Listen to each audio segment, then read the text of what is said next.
Le soleil se couchait sur le Wyoming. Il teintait de rouge sang la prairie infinie. Le vent d'octobre balayait la sauge, transportant le parfum de l'hiver naissant et des montagnes lointaines enveloppées d'une ombre violette. Thomas Hale se tenait sous le porche de sa maison de ranch usée par les intempéries, regardant le jour céder la place à l'obscurité, comme il le faisait chaque soir depuis 3 ans, depuis la mort de ses parents. À 35 ans, Thomas avait l'air maigre et buriné d'un homme qui avait passé plus de temps avec le bétail qu'avec les gens. Ses mains étaient marquées par les brûlures causées par les barbelés et les cordes.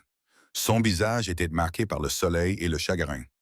Le ranch s'étendait autour de lui, 2000 acres d'herbes tenaces et de rêves encore plus tenaces, hérités d'un père qu'il avait construit avec son sang et son obstination, et d'une mère qui en avait adouci les contours avec des rideaux et des fleurs de jardin. Aujourd'hui, les rideaux étaient gris de poussière et le jardin était redevenu une prairie sauvage. Il avait besoin d'une cuisinière, pas d'une femme. Dieu savait qu'il avait abandonné cette idée après que Sarah Mackenzie se soit enfuie avec ce banquier beau parleur de Cheyenne. Juste quelqu'un qui pourrait donner aux haricots un autre goût que celui du désespoir et garder le café chaud pendant le long hiver à venir. Le dernier cuisinier, le vieux Miguel, était parti vers le sud en septembre, prétextant que ses os ne supporteraient pas un autre hiver dans le Wyoming. Thomas ne pouvait pas lui en vouloir. L'annonce qu'il avait affichée au magasin général de Morrison était simple. Cuisinier cherche chambre et pension. Salaire équitable. Renseignement au ranch Broken Wheel. T. Hale.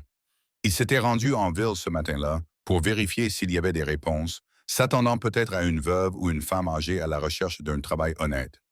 Ce à quoi il ne s'attendait pas, c'était Clara Mayfield. Elle était assise dans le hall poussiéreux de Frontier Inn, un seul sac de voyage à ses pieds et une lettre usée dans ses mains gantées. Même dans la lumière tamisée qui filtrait à travers les vitres sales, elle se détachait comme une colombe parmi les corbeaux. Elle n'était pas belle à la manière des filles de saloon, mais raffinée, avec ses cheveux noirs tirés en arrière en un simple chignon et ses vêtements qui reflétaient une sensibilité orientale. Une robe de voyage grise qui avait connu des jours meilleurs mais qui avait conservé sa forme, un camé à son cou. Mademoiselle Mayfield, avait dit Thomas en s'approchant, avait dans la main, prenant soudain conscience de la poussière de la piste sur ses bottes, elle leva les yeux, du couleur des nuages d'orage, méfiante et scrutatrice. Monsieur Hale, je présume. Sa voix avait la prononciation soignée des personnes éduquées, mais il perçut autre chose derrière. Un tremblement, comme si elle retenait quelque chose. Oui, madame, vous avez répondu à l'annonce pour le poste de cuisinière. En effet, elle plia la lettre avec des gestes précis et la glissa dans son réticule. Je sais cuisiner, nettoyer, raccommoder. J'ai déjà tenu un ménage. Thomas l'étudia. Elle ne pouvait pas avoir plus de 25 ans, trop jeune pour être veuve, trop bien habillée pour être désespérée. Pourtant, elle était là, à des milliers de kilomètres de tout endroit où l'on trouvait des femmes comme elle. Le ranch est isolé, à 30 kilomètres de la ville, et l'hiver approche à grands pas. La vie n'y est pas facile. Je ne cherche pas la facilité, Monsieur Hale. Quelque chose brilla dans ses yeux gris. De la défiance, peut-être, ou de la détermination. Je cherche un travail honnête et un endroit où l'on ne me pose pas de questions sur des sujets qui ne concernent pas la qualité de ma cuisine. Cela aurait dû être son premier avertissement. Mais Thomas avait vécu assez longtemps pour savoir que tout le monde avait des secrets à l'ouest du Mississippi. Bon sang, il avait les siens. Savez-vous faire des biscuits? Légers comme des nuages et 2 fois meilleurs avec du miel. Du café assez fort pour faire flotter un fer à cheval, si c'est ce que vous préférez. Malgré lui, Thomas fit sourire. Quand pouvez-vous commencer? Aujourd'hui, si vous m'engagez. Ils se mirent rapidement d'accord. 30 $ par mois, plus le gîte et le couvert. Dimanche libre. Pas de questions sur son passé si elle ne lui en posait pas sur le sien. Elle rassembla son unique sac et le suivit jusqu'au chariot sans se retourner pour regarder ce qu'elle laissait derrière elle. Le trajet depuis la ville avait été marqué par 20 miles de silence gênant. Clara était assise bien droite sur le siège de la charrette, les mains jointes sur les genoux, les yeux fixés sur l'horizon. Thomas avait essayé 1 ou 2 fois d'engager la conversation en lui montrant des points de repère, en mentionnant les limites du ranch, mais elle ne répondait que par de simples hochements de tête ou des mots isolés. Le vent d'octobre devenait plus froid à mesure qu'il grimpait dans les contreforts, et il remarqua que son mince châle ne la protégeait guère. « Il y a une couverture en peau de bison sous le siège, lui proposa-t-il. « Ça va, merci. » Mais il la vit frissonner et sortit la couverture, la posant sur ses genoux sans un mot. Elle se raidit d'abord, puis se détendit lentement, la remontant jusqu'à son menton. « Merci, dit-elle à nouveau, plus doucement cette fois. » Le soleil était bas lorsqu'ils atteignirent la dernière crête. En contrebas, le ranch Broken Wheel s'étendait dans la vallée.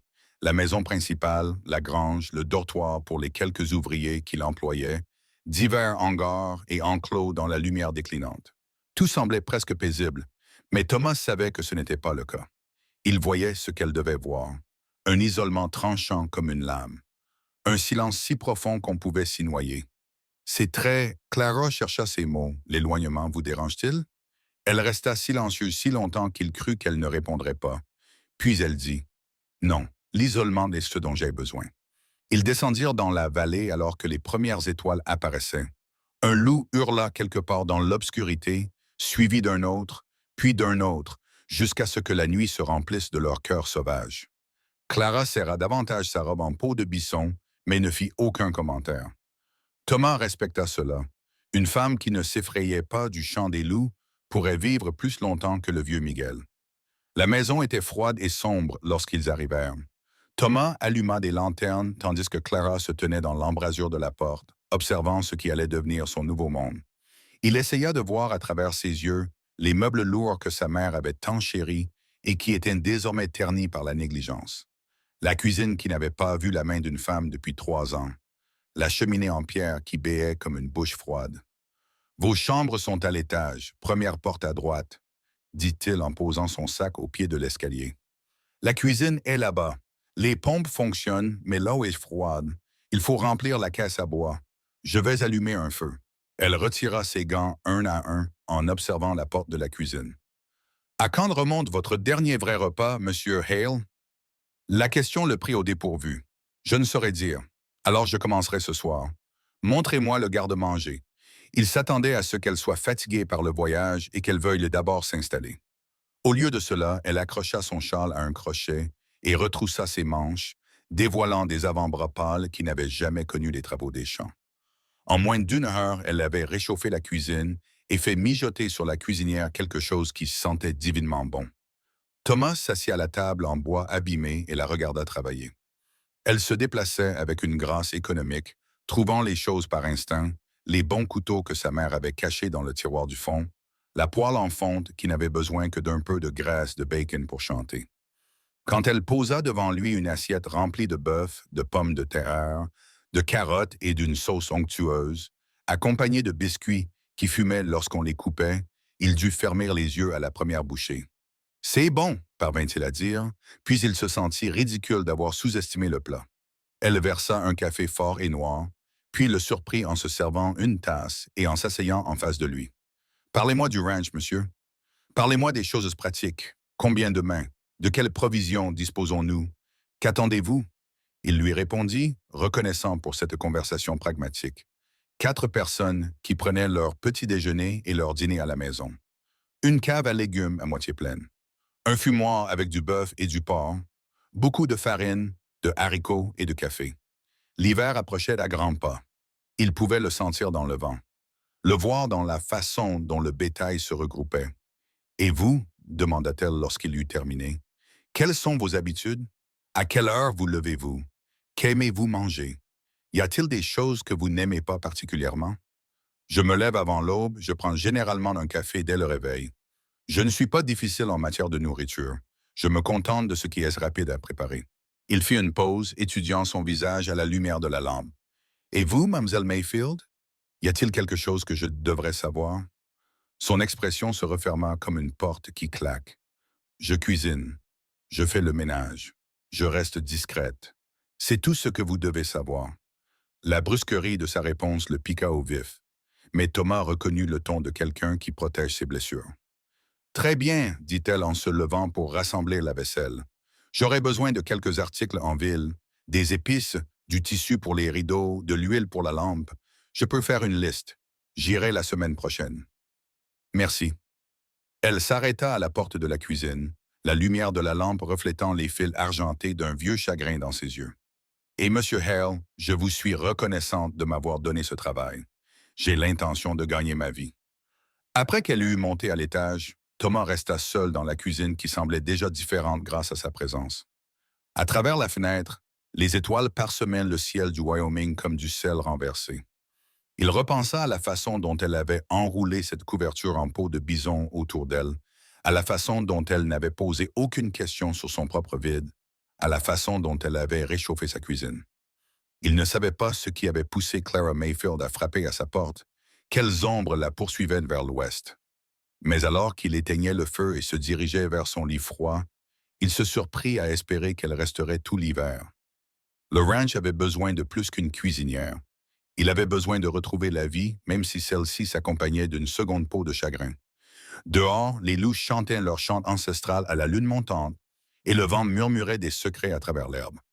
Dans sa chambre à l'étage, il entendait les planches craquer sous ses pas, alors qu'elle s'installait dans ce nouvel exil. Bientôt, ce bruit s'estompa lui aussi dans le silence, et le ranch Broken Wheel s'enveloppa dans l'obscurité, attendant ce que le matin lui apporterait. La première semaine apprit à Clara la véritable signification du mot « rude ». Elle se réveilla avant l'aube et découvrit que le givre recouvrait les fenêtres et que son souffle était visible dans la pièce froide. L'eau de son lavabo était recouverte d'une fine couche de glace. Elle s'habilla rapidement, enfila plusieurs jupons sous sa robe la plus chaude, puis descendit pour livrer bataille à la cuisine glaciale. Le poêle était une bête capricieuse qui exigeait d'être cajolée et alimentée avec des quantités précises de petits bois. Trop, et il fumait.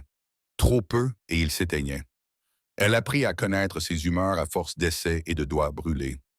Elle se levait chaque jour plus tôt pour que le café soit prêt lorsque Thomas et ses hommes rentraient de leur première tournée. Les ouvrières du ranch étaient des gens endurcis. Jake, un vieux cow-boy avec plus de ride que de mots. Sam et Pete, deux frères venus du Texas, et Carlos, le neveu de Miguel, qui était resté malgré le départ de son oncle. Ils la traitaient avec un respect prudent, touchant le bord de leur chapeau et murmurant « Madame » dans leur tasse de café, mais elle surprenait leur regard curieux. Une femme comme elle n'avait pas sa place dans un endroit comme celui-ci, disaient leurs yeux, même si leur bouche restait poliment fermée. Le puits fut la première bataille qu'elle perdit. Situé à 50 mètres de la maison, il fallait transporter l'eau dans des seaux qui devenaient de plus en plus lourds à chaque voyage. La poignée de la pompe était rouillée et récalcitrante, résistant à chacun de ses efforts. Au troisième jour, ses mains étaient couvertes d'ampoules malgré ses gants. Elle ne dit rien, les enveloppa dans des bandes de jupons déchirés et continua son travail. Thomas le remarqua quand même.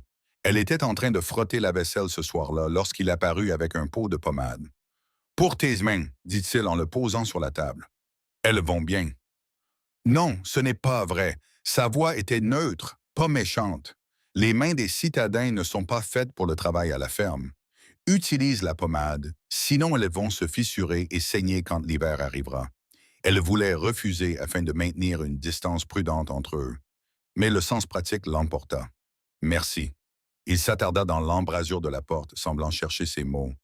Carlos peut t'aider à transporter l'eau. Il n'y a pas de honte à cela. Je m'occuperai de mes tâches. Monsieur, bonjour. Têtu comme une mule, marmonna-t-il. Mais elle y perçut ce qui pouvait être une approbation. Le paysan était un autre ennemi. Il descendait des montagnes comme une créature vivante, trouvant chaque fissure dans les murs, chaque planche mal fixée. Il transportait de la poussière qui se déposait sur tout. La vaisselle qu'elle venait de laver, les sols qu'elle venait de balayer, la pâte à pain qui levait sous le linge. Elle apprit à s'en accommoder, à accepter que la propreté était un terme relatif dans un ranch du Wyoming. Mais les tempêtes de poussière étaient tout autre chose. La première la surprit en train d'étendre le linge. Le ciel passa du bleu au brun en quelques minutes. Un mur de poussière avançait à travers la prairie comme la fureur de Dieu. Elle eut à peine le temps de rentrer les vêtements avant qu'il ne frappe. La maison trembla sous l'assaut pendant 3 heures. La poussière s'était infiltrée par des fissures invisibles, recouvrant tout. Quand la tempête fut passée, elle trouva Thomas et les hommes, qui ressemblaient à des fantômes, couverts de poussière de la tête aux pieds. « Bienvenue dans le Wyoming », dit Jake en souriant à travers la poussière qui recouvrait son visage. Ce soir-là, après le départ des hommes, elle s'assit à la table de la cuisine et pleura. Pas de sanglots dramatiques, juste des larmes silencieuses d'épuisement et de frustration. Elle avait laissé derrière elle la cruauté et le scandale, certes, mais aussi des domestiques et une vie facile. Un monde où la poussière restait à l'extérieur et où l'eau coulait des robinets. Ici, chaque tâche simple était une bataille contre la terre elle-même. Elle s'essuyait les yeux lorsqu'elle l'entendit, un son provenant de la pièce principale. Thomas se tenait près de la cheminée froide, un violon dans les mains, jouant une mélodie lente et triste, comme le vent dehors. Il ne leva pas les yeux lorsqu'elle apparut dans l'embrasure de la porte, continuant simplement à jouer, les notes flottant dans l'air comme des questions sans réponse. Lorsqu'il eut terminé, le silence semblait différent, non pas vide, mais plein d'une compréhension tacite. Il posa le violon et attisa le feu sans faire de commentaires sur ses yeux rougis. Elle prépara du thé sans lui demander s'il en voulait. Ils s'assirent sur les deux chaises devant le feu, la lumière dansant sur leurs visages. Ma mère jouait, finit-il par dire. Elle m'a appris quand j'étais jeune. Je n'y ai plus beaucoup touché depuis qu'elle est morte. C'est magnifique. Triste, mais magnifique, comme la plupart des belles choses, pensa-t-elle en repensant au piano de sa mère, vendu pour payer les dettes après la faillite de l'entreprise de son père. À la salle de musique de la maison de Richard, où elle ne serait plus jamais la bienvenue. Oui, acquiesça-t-elle, elles le sont. Cela devint leur routine, des journées de dur labeur et de distance prudente. Des soirées où parfois, pas toujours, ils se retrouvaient près du feu. Ils jouaient de temps en temps de vieilles mélodies des montagnes et des hymnes dont ils se souvenaient à moitié. Elle raccommodait des vêtements ou lisait l'un des rares livres sur l'étagère. Ils parlaient un peu, mais le silence devenait confortable. Le bétail était une autre source d'apprentissage. Les Longhorns étaient pour la plupart aussi résistants que la terre qui les nourrissait. Thomas essayait d'introduire quelques Hereford dans le troupeau. Elle les observait depuis la fenêtre de la cuisine, lui et les hommes, qui s'occupaient des bêtes, vérifiant qu'elles n'étaient pas malades, soignant leurs blessures, les déplaçant vers d'autres pâturages. Les animaux étaient maigres, leurs côtes saillantes sous leur peau poussiéreuse, conséquence de la sécheresse de l'été dernier. Thomas lui expliqua un soir. L'herbe n'a pas poussé comme elle l'aurait dû. Nous avons déjà perdu 20 têtes et l'hiver n'a même pas encore commencé. Elle entendit le poids dans sa voix. Elle comprenait maintenant pourquoi ils mangeaient chaque repas comme si c'était le dernier. Pourquoi les visages des hommes s'assombrissaient lorsqu'ils regardaient le ciel. Le ranch était en équilibre précaire entre la survie et la ruine. Elle commença à faire des économies sans qu'on le lui demande, en accompagnant la viande de plus de légumes, en faisant du bouillon avec des os qu'elle aurait jetés dans l'Est, en trouvant des moyens de transformer les haricots et la semoule de maïs en différents plats, afin que les hommes ne se lassent pas de toujours manger la même chose. Elle voyait bien qu'ils le remarquaient, car ils mangeaient avec plus d'enthousiasme, parfois même complimentant la nourriture à leur manière bourrue. C'est bon, madame, dit Sam un soir devant sa soupe de pommes de terre. Ça remplit bien l'estomac. C'était le soir où Clara chanta pour la première fois. Elle n'en avait pas l'intention. Elle était seule, ou du moins le croyait-elle, et avait besoin de pain pour le lendemain. La maison était calme. Les hommes étaient tous dans le dortoir. Thomas était censé vérifier les chevaux. La mélodie lui vint spontanément. Une vieille berceuse que sa mère chantait l'autrefois. Sa voix, inutilisée depuis des mois, était d'abord rauque, puis trouva son chemin. Dors, mon enfant, et que la paix t'accompagne toute la nuit. Les mots gallois lui venaient plus facilement que les mots anglais, chaque note porteuse de souvenirs et de pertes. Elle chantait doucement, laissant le rythme accompagner son pétrissage, trouvant du réconfort dans cette chanson ancienne. Quand elle eut terminé, elle se rendit compte que la cuisine s'était assombrie et qu'elle devait allumer les lampes. Thomas se tenait dans l'embrasure de la porte. Elle se figea, les mains encore dans la pâte, le visage rouge de honte. Depuis combien de temps était-il là? Son expression était indéchiffrable dans la pénombre, mais quelque chose dans son immobilité fit battre son cœur à toute vitesse. « Je suis désolé, commença-t-elle. Je n'avais pas réalisé. Ne vous excusez pas. » Sa voix était plus rauque que d'habitude. C'était magnifique. Quelle langue était-ce? Le gallois. Les chansons de ma grand-mère. Elle se retourna vers le pain, ayant besoin de s'occuper les mains. Je n'aurais pas dû. Chantez quand vous voulez, mademoiselle Mayfield. Cette maison est restée trop longtemps silencieuse. Il partit avant qu'elle n'ait pu répondre, mais elle entendit ses bottes s'arrêter dans l'escalier comme s'il voulait en dire plus. Le moment s'étira, puis prit fin lorsqu'il continua à monter. Cette nuit-là, essayant de dormir dans sa chambre froide, Clara enfouit son visage dans l'oreiller et tenta de ne pas penser à l'expression de son visage lorsqu'il l'avait entendu chanter, comme un homme mourant de soif qui venait d'apercevoir de l'eau. Cette expression l'effrayait. Elle était venue ici pour se cacher, pour travailler, pour oublier, pas pour réveiller quelque chose dans les yeux d'un éleveur solitaire. Mais le lendemain soir, alors qu'elle faisait de la vaisselle seule, elle se surprit à fredonner. Juste fredonner, rien de plus. Et si elle entendait les pattes de Boot devant la porte de la cuisine, si elle sentait qu'il écoutait dans le couloir, elle faisait semblant de ne pas le remarquer. Certaines soifs, se disait-elle, pouvaient être étanchées sans se noyer. Les jours raccourcissaient, les nuits se refroidissaient. Elle apprit les rythmes du ranch, quand attendre les hommes pour les repas. Quel jour Thomas se rendait dans les pâturages éloignés. Comment interpréter le temps à partir de la façon dont le bétail se regroupait. Elle apprit que la rudesse de Jake cachait un goût pour les sucreries, que les frères se disputaient constamment mais mouraient l'un pour l'autre, que Carlos envoyait la moitié de son salaire à sa mère à Santa Fe, et elle apprit à connaître Thomas, non pas à travers des mots. Il restait prudent à ce sujet, mais à travers ses observations, elle vit comment il donnait les meilleures portions à ses hommes, comment il travaillait plus longtemps que quiconque, les épaules courbées sous le poids de ses responsabilités, comment il touchait chaque matin la photo de ses parents sur la cheminée, comme une bénédiction ou une pénitence.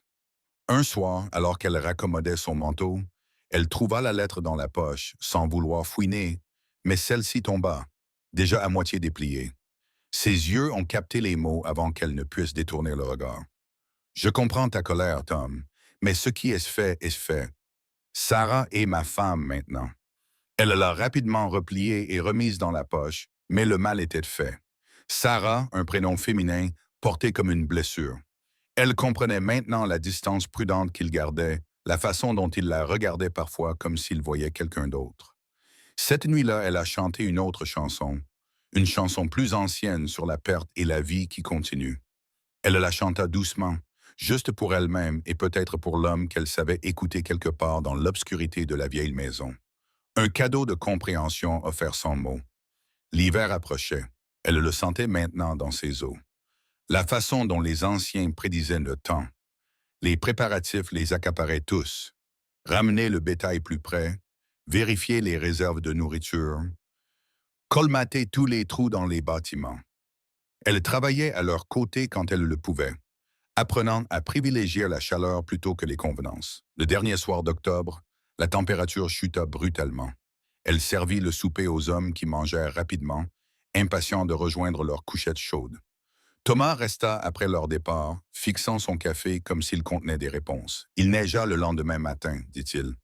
Peut-être beaucoup.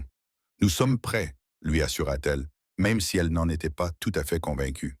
Il la regarda, puis la regarda vraiment, et elle vit derrière son contrôle minutieux l'inquiétude qui se cachait. Cet endroit brise les gens, Mademoiselle Mayfield, les gens bien, les gens forts. Il prend tout et ne rend que très peu. Il fit une pause. J'aurais dû vous le dire avant votre arrivée. Cela aurait-il changé quelque chose? Il réfléchit à la question. Non, je ne pense pas. Vous fuyez quelque chose, comme nous tous ici. C'était la première fois qu'il reconnaissait son passé. Elle choisit ses mots avec soin. Parfois, ce que nous fuyons est pire que ce vers quoi nous courons, et parfois, cela nous suit quand même. La vérité de cette affirmation pesait entre eux, aussi lourde que la neige qui allait tomber. Dehors, le vent se levait, faisant vibrer les fenêtres. L'hiver était arrivé au ranch Broken Wheel, et avec lui, la question de savoir si une femme qui chantait des berceuses galloises et un homme qui portait de vieilles blessures pourraient y survivre ensemble. Clara se leva pour rassembler la vaisselle. En passant devant sa chaise, elle posa brièvement sa main sur son épaule. C'était la première fois qu'elle le touchait délibérément. « Nous y arriverons, Monsieur Hale.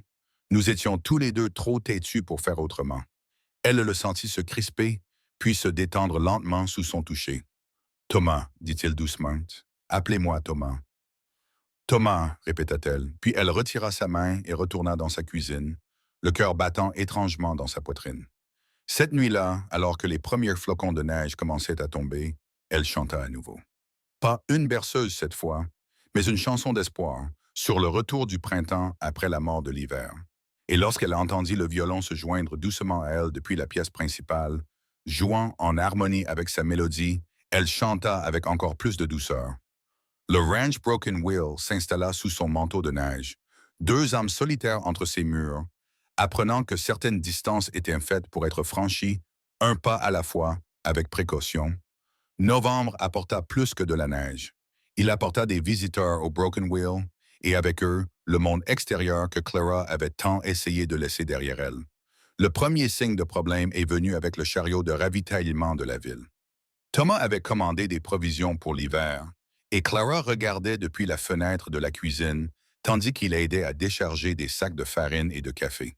Mais il y avait quelqu'un d'autre avec le conducteur, Madame Morrison du magasin général, une femme dont la langue était plus acérée que n'importe quel vent du Wyoming. « Je suis venu voir comment votre nouvelle cuisinière s'adaptait », annonça Madame Morrison en descendant du chariot avec une agilité surprenante pour ses 60 ans. Ses yeux scrutaient déjà le ranch, sans doute pour cataloguer chaque détail en vue de futurs commérages. Clara lissa son tablier et sortit sur le porche. « Madame Morrison, c'est très gentil de votre part de venir me rendre visite. » Le regard de la vieille femme la balaya, s'attardant sur sa robe simple, ses mains rugueuses de travail, l'absence d'alliance. « Mademoiselle Mayfield, n'est-ce pas, de l'Est? »« Oui, madame. » Hatch. Ce simple son contenait des tonnes de spéculations. Il était inhabituel pour une jeune femme d'accepter un tel poste, de vivre ici avec des hommes célibataires. Thomas s'avança. Les quartiers de Mademoiselle Mayfield sont séparés et sa conduite est irréprochable. J'en suis sûr, j'en suis sûr. Mais le ton de Mme Morrison suggérait le contraire.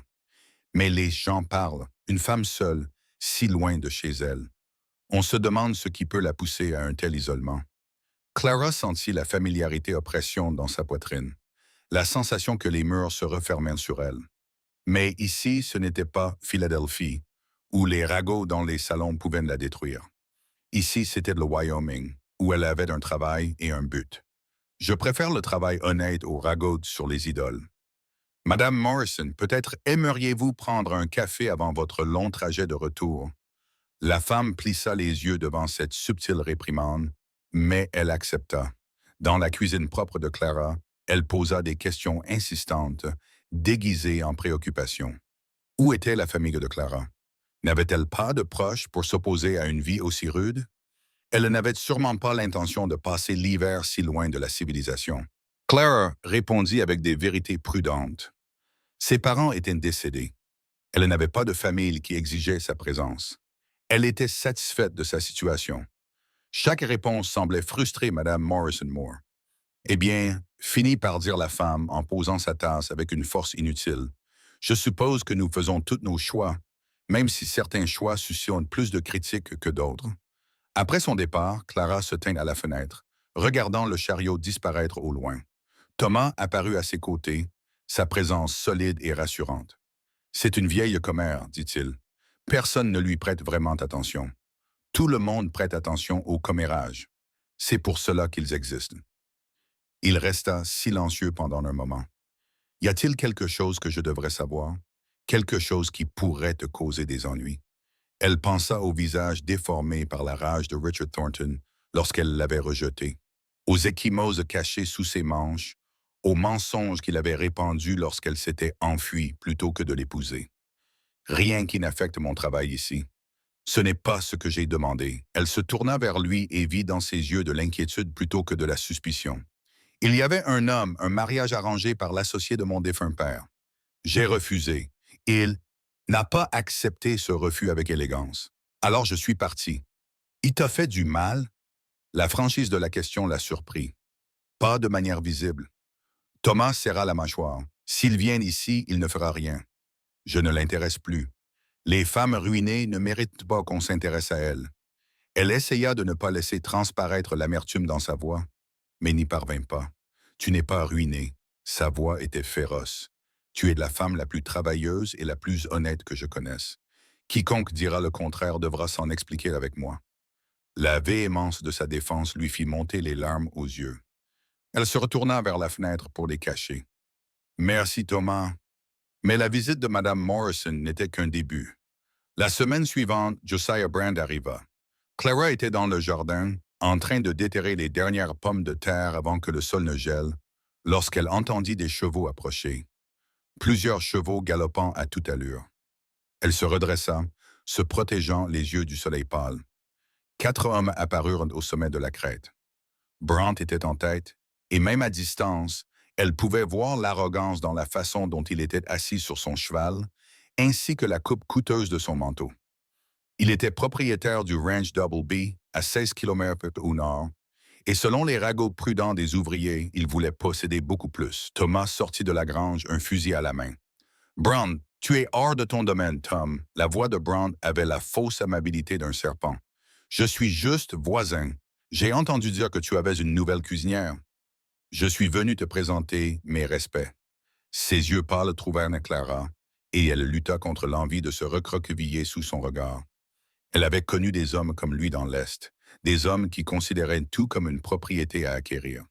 Mademoiselle Mayfield. Brand toucha le bord de son chapeau, mais son geste était plus moqueur que respectueux. En ville, on dit que vous êtes une femme mystérieuse, une dame raffinée qui choisit de travailler dans un ranch. Comme c'est intéressant. Il n'y a rien de mystérieux dans un emploi honnête, Monsieur Brown. En effet, mais on se demande ce qui a poussé une femme aussi charmante à chercher un emploi si loin de la civilisation. Des problèmes familiaux peut-être, ou des affaires de cœur. Thomas s'avança. Dites ce que vous avez à dire ou passez votre chemin. Brant, ma raison. Brant sourit, mais ses yeux restèrent impassibles. Pourquoi? Je m'intéresse toujours aux changements qui affectent la vallée. De nouvelles personnes, de nouveaux arrangements. À ce propos, Tom, mon offre tient toujours. Le Double B pourrait facilement absorber cet endroit. Je vous en donnerai un prix équitable, assez pour repartir à zéro ailleurs. La réponse est toujours non. L'hiver approche à grands pas, du bétail perdu, des clôtures cassées, des réserves épuisées. Un homme seul ne peut pas tenir un domaine comme celui-ci. Son regard se posa à nouveau sur Clara, même avec de l'aide. Clara comprit. Il ne s'agissait donc pas d'elle, mais de faire pression sur Thomas pour qu'il vende. Elle n'était qu'un autre angle d'attaque. « Nous nous débrouillerons », dit Thomas d'un ton neutre. « Vraiment? » Brown se pencha en avant sur sa selle. « Écoute, j'ai réfléchi. Une femme débarque de nulle part, sans référence, sans famille. On se demande ce qu'elle fuit et quels problèmes elle pourrait nous causer. Attention, Brand. Oh, je suis toujours prudent, Tom, assez prudent pour envoyer quelques demandes de renseignements dans l'Est. C'est incroyable ce qu'on peut apprendre en posant les bonnes questions aux bons endroits. » Clara sentit son sang se glacer, mais elle garda un visage impassible. À côté d'elle, elle sentit Thomas se crisper comme un loup avant le combat. « Vous avez 10 secondes pour quitter ma propriété, » dit Thomas calmement. Brand éclata de rire. « Pas besoin d'être hostile, je suis juste minutieux. Après tout, nous devons protéger notre communauté des éléments indésirables. Mais ne vous inquiétez pas, mademoiselle Mayfield. Je suis sûr que les secrets que vous cachez sont parfaitement innocents. » Il fit faire demi-tour à son cheval. Ses hommes le suivirent. Arrivé à la crête, il se retourna. « Réfléchissez à mon offre. Tom, l'hiver est long et froid. Ce serait dommage qu'il arrive quelque chose à ce troupeau de bétail ou à quelqu'un d'autre au ranch. » Après leur départ, Clara se rendit compte qu'elle tremblait. Non pas de peur, elle avait connu pire que Josiah Brant, mais de colère. Elle avait parcouru un si long chemin, abandonné tout ce qu'elle avait, et pourtant, le passé continuait de la rattraper. Clara. La voix de Thomas était douce. Elle réalisa qu'il n'avait jamais utilisé son prénom auparavant. « Quoi qu'il trouve, quelles que soient ses menaces, tu es sous ma protection. Tu comprends? Tu ne peux pas te battre contre le monde entier pour moi. Regarde-moi. » Cette nuit-là, la température chuta de 20 degrés. Clara servit le dîner à des hommes sombres qui avaient entendu parler de la visite de Brant. Jake marmonna d'un ton sinistre à propos des guerres de territoire et des cavaliers nocturnes. Les frères vérifièrent leurs armes avec une efficacité implacable. Même Carlos, d'habitude si joyeux, semblait inquiet. « Il l'a déjà fait, » dit Sam doucement. « Il y a 2 ans, chez les Henderson, les accidents se succédaient. Les clôtures ont été coupées, l'eau a été polluée, le bétail s'est dispersé. Ils ont tout vendu au printemps. Nous ne sommes pas les Henderson, dit Thomas fermement.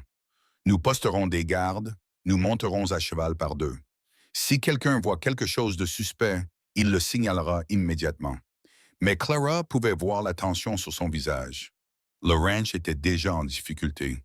Ils ne pouvaient pas se permettre de perdre du bétail ou de voir leur équipement détruit, et Brand venait à peine de commencer sa campagne. Cette nuit-là, incapable de dormir, et si son elle descendit discrètement. Thomas était assis près du feu qui s'éteignait. Des registres étaient étalés devant lui. Même depuis l'embrasure de la porte, elle pouvait voir les chiffres sinistres. Trop d'encre rouge. Pas assez de noir. Je n'arrivais pas à dormir non plus, demanda-t-il sans lever les yeux. Elle s'assit en face de lui. C'est grave?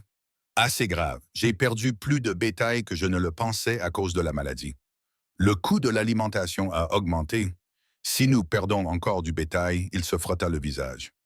Brown sait exactement quand appuyer. C'est ma faute. Si je n'étais pas venu ici, ne... Il la regarda alors, la lumière du feu reflétant les reflets dorés de ses yeux bruns. Brown tourne autour depuis des années. Tu n'es que sa dernière excuse, mais j'ai aggravé les choses. Je lui ai peut-être donné des munitions. Ou peut-être nous as-tu donné une raison de nous battre. Les mots restèrent suspendus entre eux, chargés d'une signification qu'aucun des deux n'était prêt à reconnaître. Clara regarda les registres, les chiffres qui racontaient l'histoire d'une lente défaite. « Ma grand-mère m'a laissé un peu d'argent, dit-elle doucement. « Pas beaucoup, mais non, Thomas. » Non, il tendit la main pour recouvrir la sienne. « On n'achète pas la sécurité, Clara. Ça ne marche pas comme ça. » Sa main était chaude, cailleuse, et enveloppait complètement la sienne. Elle aurait dû la retirer, maintenir une distance prudente. Au lieu de cela, elle retourna sa paume vers le haut et entrelaça leurs doigts. Alors, comment ça marche? Nous restons ensemble, nous nous battons ensemble, nous survivons ensemble. Le feu crépitait, envoyant des étincelles dans la cheminée. Dehors, le vent hurlait autour des coins de la maison. Mais ici, à cet instant, il y avait de la chaleur, une connexion et quelque chose qui ressemblait dangereusement à de l'espoir. « Je ne suis pas habituée à être ensemble, » admit-elle. « Moi non plus. Il est peut-être temps que nous apprenions. » Elle serra sa main, puis la retira lentement. C'était trop vite, avec trop d'ombre qui s'accumulaient, mais quelque chose avait changé entre eux. Un mur commençait à s'effriter. Se levant pour partir, elle s'arrêta à la porte. « Thomas, quoi que Brand découvre sur mon passé, quoi qu'il essaie d'utiliser contre nous, je veux que tu l'apprennes d'abord de moi. » « Quand je serai prête, quand tu seras prête, acquiesça-t-il. Pas avant. Elle monta les escaliers jusqu'à sa chambre froide, mais ses mains picotaient encore du contact de ses mains. En bas, elle l'entendait s'affairer, vérifier les serrures, entretenir le feu, monter la garde, comme il le faisait chaque nuit contre tout ce qui menaçait ses terres et les personnes sous sa protection, y compris elle. Pour la première fois depuis qu'elle avait fui Philadelphie, Clara se permit de penser aux mots qui grandissaient dans son cœur. Chez elle. Malgré les ragots et les menaces, malgré la malveillance de Brand et l'approche de l'hiver, la roue cassée commençait à lui donner le sentiment d'être chez elle. Cette nuit-là, alors que la neige recommençait à tomber, elle ne chanta pas une berceuse, mais une chanson guerrière que sa grand-mère lui avait apprise. Une chanson qui parlait de tenir bon, de trouver la force là où on ne l'attendait pas, de cœurs qui refusaient de se briser malgré toutes les tentatives pour les briser. Et si elle entendait des pas s'arrêter devant sa porte, si elle sentait Thomas écouter dans le couloir, elle chantait plus fort. Qu'ils l'entendent, qu'ils comprennent. Quoi qu'il arrive ensuite, ils y feraient une fête, comme il l'avait dit. Ensemble. Le mois de décembre arriva avec vengeance. La tempête frappa 3 jours avant Noël. Une furie blanche qui transforma le monde en un vide hurlant. Clara se réveilla et découvrit que la neige avait recouvert la moitié de sa fenêtre. La maison gémissait sous les assauts du vent. Elle s'habilla dans l'obscurité, les doigts engourdis par le froid, et descendit les escaliers. La cuisine était une glacière. Le poêle s'était éteint pendant la nuit et le givre recouvrait toutes les surfaces. Elle se mit au travail pour le rallumer, soufflant sur ses doigts gelés entre 2 tâches. Thomas apparut lorsque les premières flammes apparurent. Son visage était sombre, sa barbe couverte de glace. Nous avons perdu de vue le troupeau. Il faut les amener dans le pâturage voisin avant qu'ils ne soient emportés par la neige. Dans cette tempête, nous n'avons pas le choix. Le bétail se regroupe dans les blizzards. Il essaie de rester au chaud. S'il dérive vers le ravin du mort, il ne termina pas. Ce n'était pas nécessaire. Clara réchauffa du café pendant qu'il réveillait les ouvriers. Ils entrèrent en titubant, émitouflés dans toutes les couches de vêtements qu'ils possédaient. Leurs visages étaient déjà rougis par la courte marche depuis le dortoir. Elle les servit rapidement. Café, biscuits, bœuf séché, du carburant pour ceux qui les attendaient. Restez ensemble, ordonna Thomas. Attachez les chevaux entre eux. Si vous ne voyez pas l'homme à côté de vous, arrêtez de bouger. Nous balayons d'abord la chaîne nord. Poussez tout vers le sud. Ils se sont enfoncés dans l'obscurité blanche. Clara a collé son visage à la fenêtre, mais ne voyait rien d'autre que la neige tourbillonnante. Le vent hurlait comme une créature vivante et affamée. Les heures passèrent. Elle garda le café au chaud, la soupe mijotant, l'eau bouillant pour leur retour. La maison semblait vide sans leur présence. Il n'y avait qu'elle, la tempête et l'attente insupportable. Midi arriva et passa. Aucun signe d'eux. Elle faisait les 100 pas, incapable de se concentrer sur quoi que ce soit. Le vent semblait porter des voix, des cris à l'aide qui pouvaient être réels ou imaginaires. Chaque bruit faisait battre son cœur à toute vitesse. À 15 heures, elle ne pouvait plus le supporter.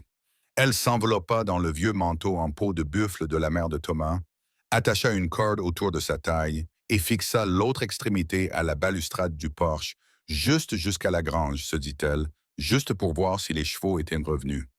Elle parcourut 6 mètres avant que le monde ne disparaisse. Du blanc au-dessus, du blanc en dessous, du blanc dans toutes les directions. Le vent la frappait comme des coups de poing, lui enfonçant la neige dans le visage jusqu'à l'empêcher de respirer. Elle fit demi-tour, suivant la corde à tâtons, et trouva de justesse le porche à l'intérieur qui tremblait. Elle comprit à quel point la terre pouvait facilement tuer, à quelle vitesse une personne pouvait disparaître dans cette masse blanche, et Thomas était là-bas, depuis des heures. 16 heures, toujours rien. Elle alluma toutes les lampes et les plaça aux fenêtres comme des balises. La soupe avait réduit. Elle ajouta de l'eau et la garda prête. La voix de sa grand-mère lui vint spontanément. Quand tu ne peux rien faire d'autre, chante des chansons, elles les portent plus loin que les prières. Alors elle chanta, debout à la fenêtre de la cuisine, elle éleva la voix contre la tempête. Des hymnes gallois, des ballades des Appalaches, tout ce qui pouvait traverser l'obscurité blanche. Sa gorge était à vif, mais elle ne s'arrêta pas. S'ils étaient perdus, s'ils essayaient de retrouver leur chemin, peut-être l'entendraient-ils. Peut-être cela les guiderait-il vers la maison. L'obscurité totale tomba. Puis, à travers le hurlement du vent, elle l'entendit. La porte de la grange claqua, elle se précipita dehors, une lanterne à la main, des formes se matérialisèrent dans la blancheur. Des chevaux, des hommes, Thomas en tête. Ils trébuchèrent dans la cuisine comme des morts vivants. La glace les recouvrait, transformant leurs vêtements en armure, leurs barbes en masques blancs. Jake s'effondra sur une chaise, les mains trop gelées pour tenir la tasse de café qu'elle lui tendait. Sam et Pete se blottirent une presse du poêle, tremblant de manière incontrôlable. Carlos avait disparu. « Où était-il » commença-t-elle. « J'arrive. » Parvint à articuler Thomas entre 2 claquements de dents. Il est parti aider un veau. Il s'en sortira. Elle s'affairait frénétiquement, retirant les bottes gelées, enveloppant les mains autour des tasses chaudes, leur faisant avaler la soupe cuillère après cuillère. Les doigts de Thomas étaient blancs à cause des engelures. Elle les tenait entre ses paumes, essayant de leur redonner de la chaleur. « Et le bétail » demanda-t-elle. « La plupart ont perdu peut-être 10 têtes dans le ravin avant que nous les trouvions. » Sa voix était encore plus faible, mais il la regardait d'un air étrange. « Nous avons entendu des chants à travers la tempête, nous les avons suivis. » La porte de la cuisine s'ouvrit brusquement. Carlos entra en titubant, portant quelque chose enveloppé dans son manteau. Un veau à peine vivant, il le posa près du poêle et Clara attrapa des sacs d'alimentation pour lui frictionner les pattes afin de rétablir la circulation sanguine. « C'est complètement idiot » marmonna Jake, mais son ton trahissait son admiration. Ils passèrent l'heure suivante à se réchauffer. Les hommes comme les bêtes. Clara leur servait du café et leur apportait de la soupe chaude. Lentement, la vie revenait dans leurs membres gelés. Le veau réussit même à se mettre debout, vacillant sur ses pattes maigres, lorsque les ouvriers finirent par regagner le dortoir. Thomas resta. Il s'assit près du poêle, fixant ses mains bandées. Clara avait soigné les engelures du mieux qu'elle pouvait, mais il allait perdre au moins ses ongles. « Vous nous avez sauvés, dit-il doucement. Ce champ, nous étions désorientés. Nous ne trouvions pas les bâtiments. Puis Jake l'a entendu. Il a dit que c'était comme un phare dans l'obscurité. Je devais faire quelque chose. Vous faites toujours quelque chose. Je n'ai jamais vu une femme travailler comme vous, se battre comme vous. » Il leva les yeux vers elle. « Pourquoi, Clara? Qu'est-ce qui vous pousse à vous battre si fort? » Elle s'affaissa dans le fauteuil en face de lui. C'était peut-être la tempête, le frôlement de la mort, l'étrange intimité de la survie. Peut-être était-elle simplement fatiguée de porter des secrets. Mon père était un homme bon, mais un piètre homme d'affaires. À sa mort, nous avons découvert des dettes, tant de dettes. Son associé, Richard Thornton, a proposé une solution. L'épouser permettrait de tout effacer, de sauver ma mère de la pauvreté. Mais tu as refusé, pas au début. Je pensais que c'était un devoir. Mais Richard, dit-elle en serrant son châle contre elle, a peu à peu révélé sa vraie nature, autoritaire et cruel. Quand j'ai finalement refusé, il était furieux. Il a dit que je l'avais laissé tomber, que j'avais ruiné sa réputation. Il a répandu des rumeurs selon lesquelles j'étais une femme facile, instable, une chasseuse de fortune qui avait essayé de le piéger. Sa voix baissa. La nuit où je suis parti, il est venu à la maison et m'a dit que si je ne voulais pas être sa femme, je serais autre chose. Je me suis enfui, j'ai pris tout l'argent que j'ai pu trouver et je me suis enfui. Les mains abîmées de Thomas se crispèrent. S'il se montre ici un jour, ce ne sera pas pour moi. Je ne suis plus rien pour lui, juste une anecdote à raconter dans son club, celle d'une femme désespérée qui s'est jetée dans ses bras. La vieille honte me brûlait, mais moins qu'avant. Madame Morrison avait raison de s'interroger à mon sujet. Je suis ruiné selon les normes de la société. La société peut aller au diable. La véhémence de sa voix la fit lever les yeux. Ses yeux reflétaient une fureur qu'elle n'avait jamais vue auparavant, mais elle ne lui était pas destinée. « Tu as survécu, continua-t-il. Tu t'es enfui, tu as trouvé du travail, tu t'es fait une place. Ce n'est pas de la ruine, c'est du courage. Vraiment? Parfois, j'ai l'impression que je continue de fuir, que je le laisse toujours contrôler ma vie. Non. » Thomas se pencha en avant. « Tu vis, tu travailles, tu chantes dans les tempêtes pour guider les hommes perdus vers leur foyer. Ce n'est pas fuir, c'est tenir bon dans un endroit différent. » Le vent s'était calmé, ne laissant qu'un murmure dans le silence soudain. Il pouvait entendre la maison s'installer, le poêle crépiter, le veau respirer doucement. Clara sentit quelque chose se détendre dans sa poitrine. Un nœud qu'elle portait depuis des mois. « À ton tour, dit-elle doucement. » Sarah, il tressaillit, mais ne détourna pas le regard. Mon meilleur ami depuis l'enfance, Ben Walker. Nous construisions des ranchs voisins, prévoyant de partager les droits sur l'eau, de nous entraider pendant les années de vaches maigres. Sarah Mackenzie est venue de Saint-Louis pour enseigner à l'école. La plus jolie fille que j'avais jamais vue. Je l'ai courtisée comme il se doit. Je pensais que nous nous comprenions. Mais elle a choisi Ben. Elle a préféré ses paroles plus douces. Peut-être ses rêves plus grands. Ils se sont mariés rapidement, en toute discrétion. J'ai découvert plus tard qu'il se voyait pendant que j'étais dehors avec les troupeaux. Son rire était amer. Le plus drôle, il s'attendait à ce que je comprenne, que je pardonne, que je me tienne à leur côté lors du mariage comme si de rien n'était. L'avez-vous fait? Non. Je leur ai dit d'aller au diable. J'ai racheté la part de Ben dans les droits d'eau et je ne leur ai plus adressé la parole depuis. Ils ont déménagé à Cheyenne l'année dernière. Ils travaillent dans le secteur bancaire maintenant. Ils fixaient le feu. La trahison est toujours plus douloureuse lorsqu'elle vient de ceux en qui nous avons le plus confiance.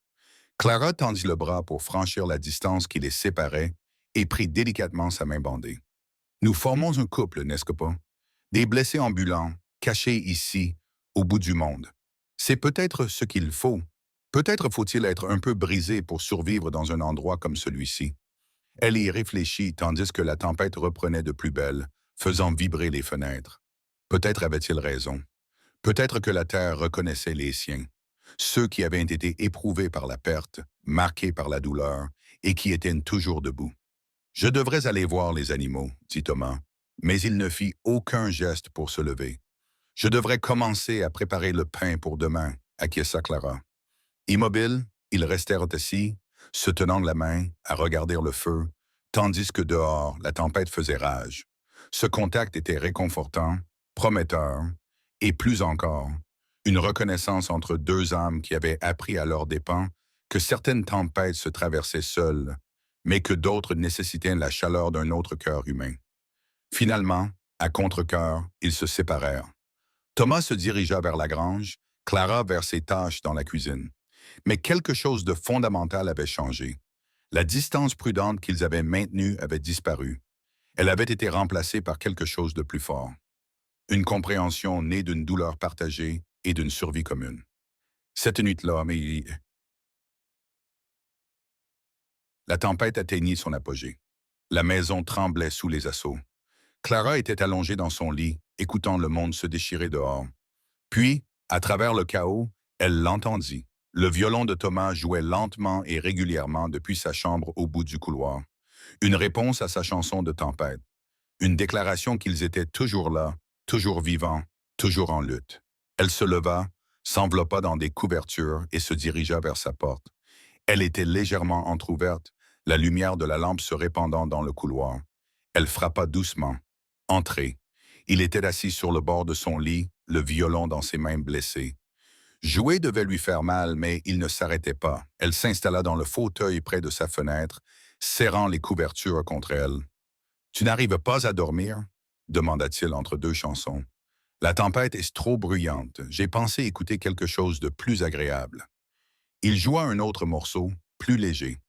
Elle fredonna, leur musique s'entremêlant dans la pièce éclairée par la lampe. Aucun mot n'était nécessaire. Cette conversation suffisait. Deux personnes refusant d'affronter la tempête seules. À l'aube, le vent commença enfin à se calmer. Clara s'était assoupie dans le fauteuil et se réveilla pour trouver Thomas en train d'ajouter du bois dans son petit poêle. Une lumière grise filtrait à travers la fenêtre givrée. « La tempête s'apaise, dit-il. » Elle se leva, les couvertures tombant à terre. Ils se tinrent ensemble à la fenêtre, regardant le monde se refaire en blanc. Des congères atteignaient le toit par endroits. Les arbres pliaient sous le poids de la neige. Mais le ciel s'éclaircissait, les étoiles s'estompant à l'aube. « Nous avons survécu, dit-elle. »« Oui. » Elle se retourna pour partir. La bienséance reprenait ses droits avec la lumière du jour.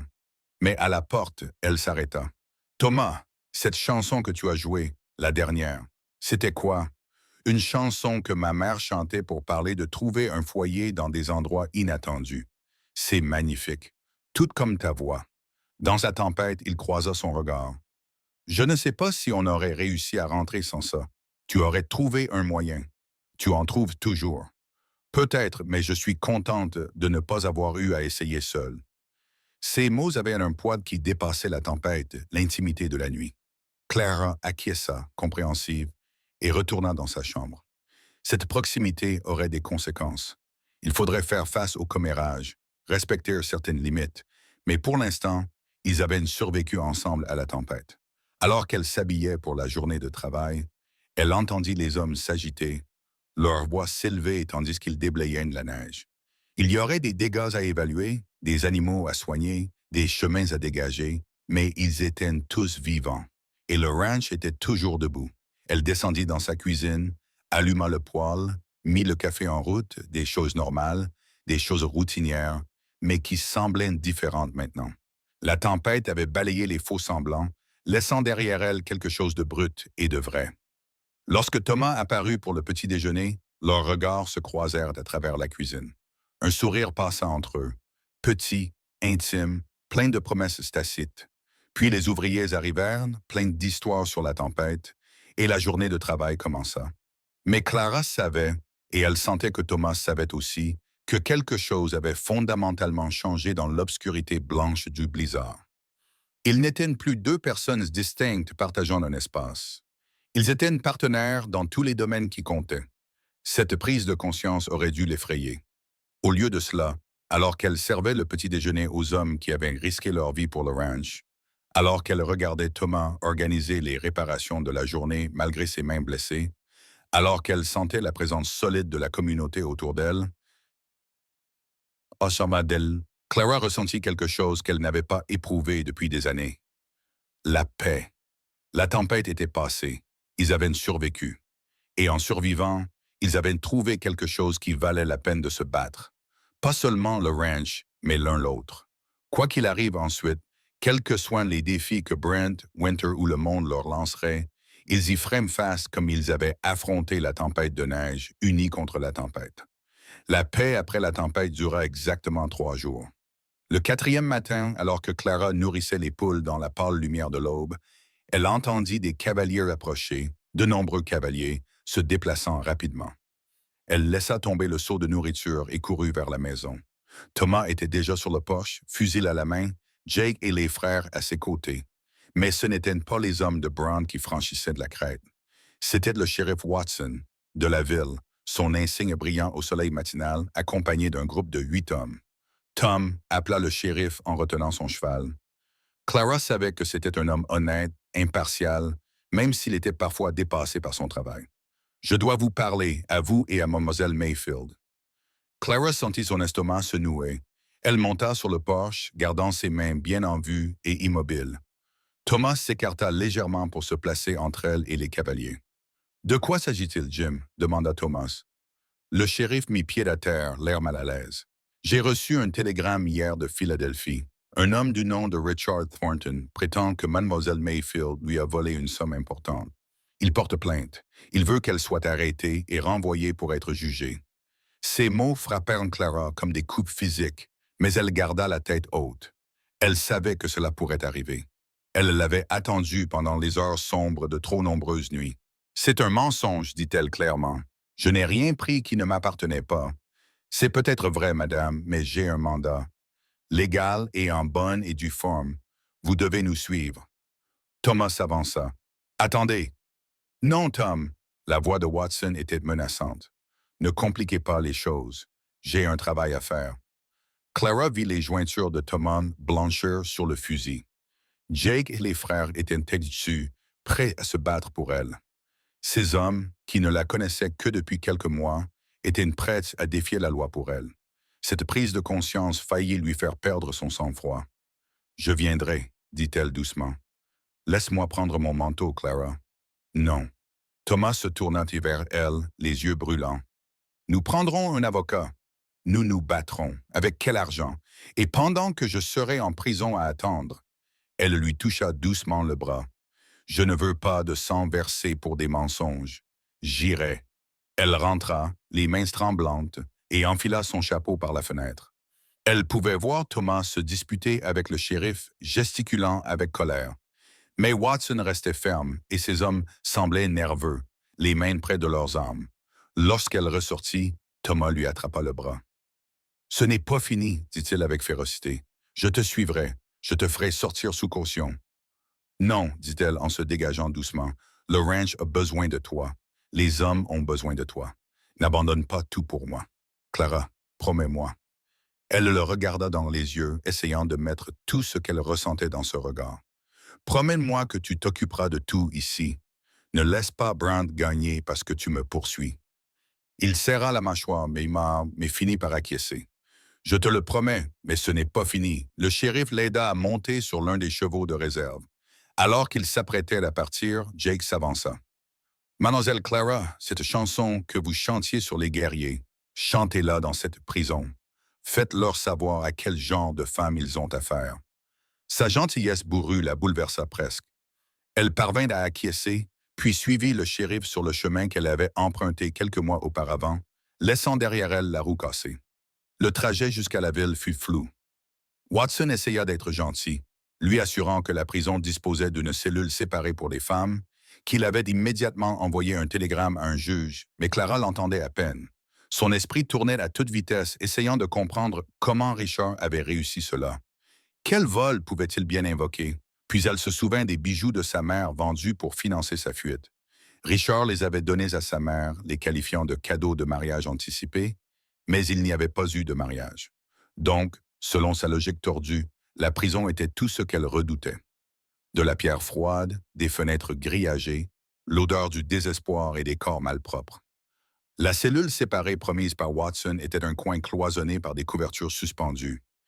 Elle s'assit sur le lit étroit, écoutant l'ivrogne de la cellule voisine vomir et gémir. Les heures passaient à travers la petite fenêtre.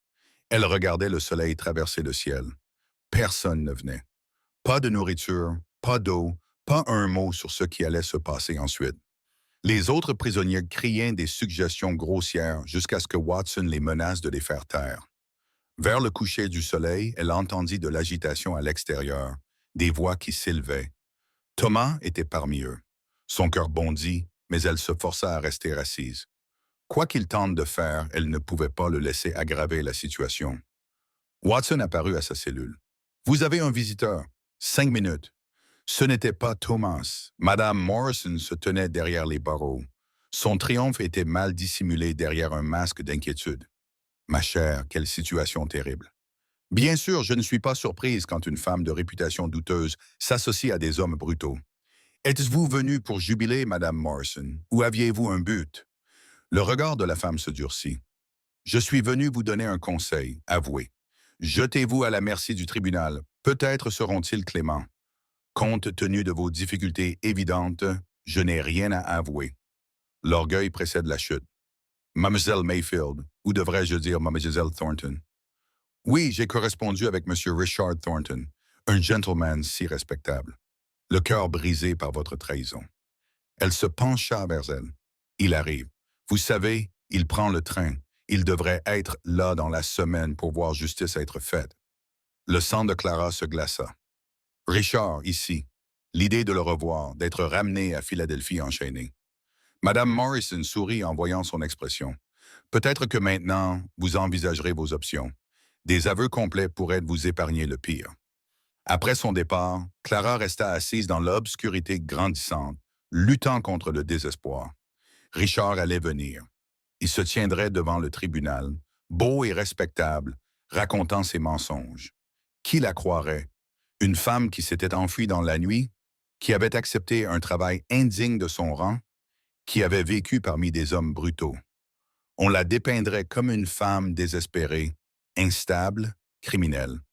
Elle était toujours assise dans l'obscurité lorsque Watson revint. « J'ai un autre visiteur, et avant que tu ne poses la question, je ne pourrais pas l'empêcher d'entrer même si je le voulais. » Thomas entra et Clara se précipita vers les barreaux.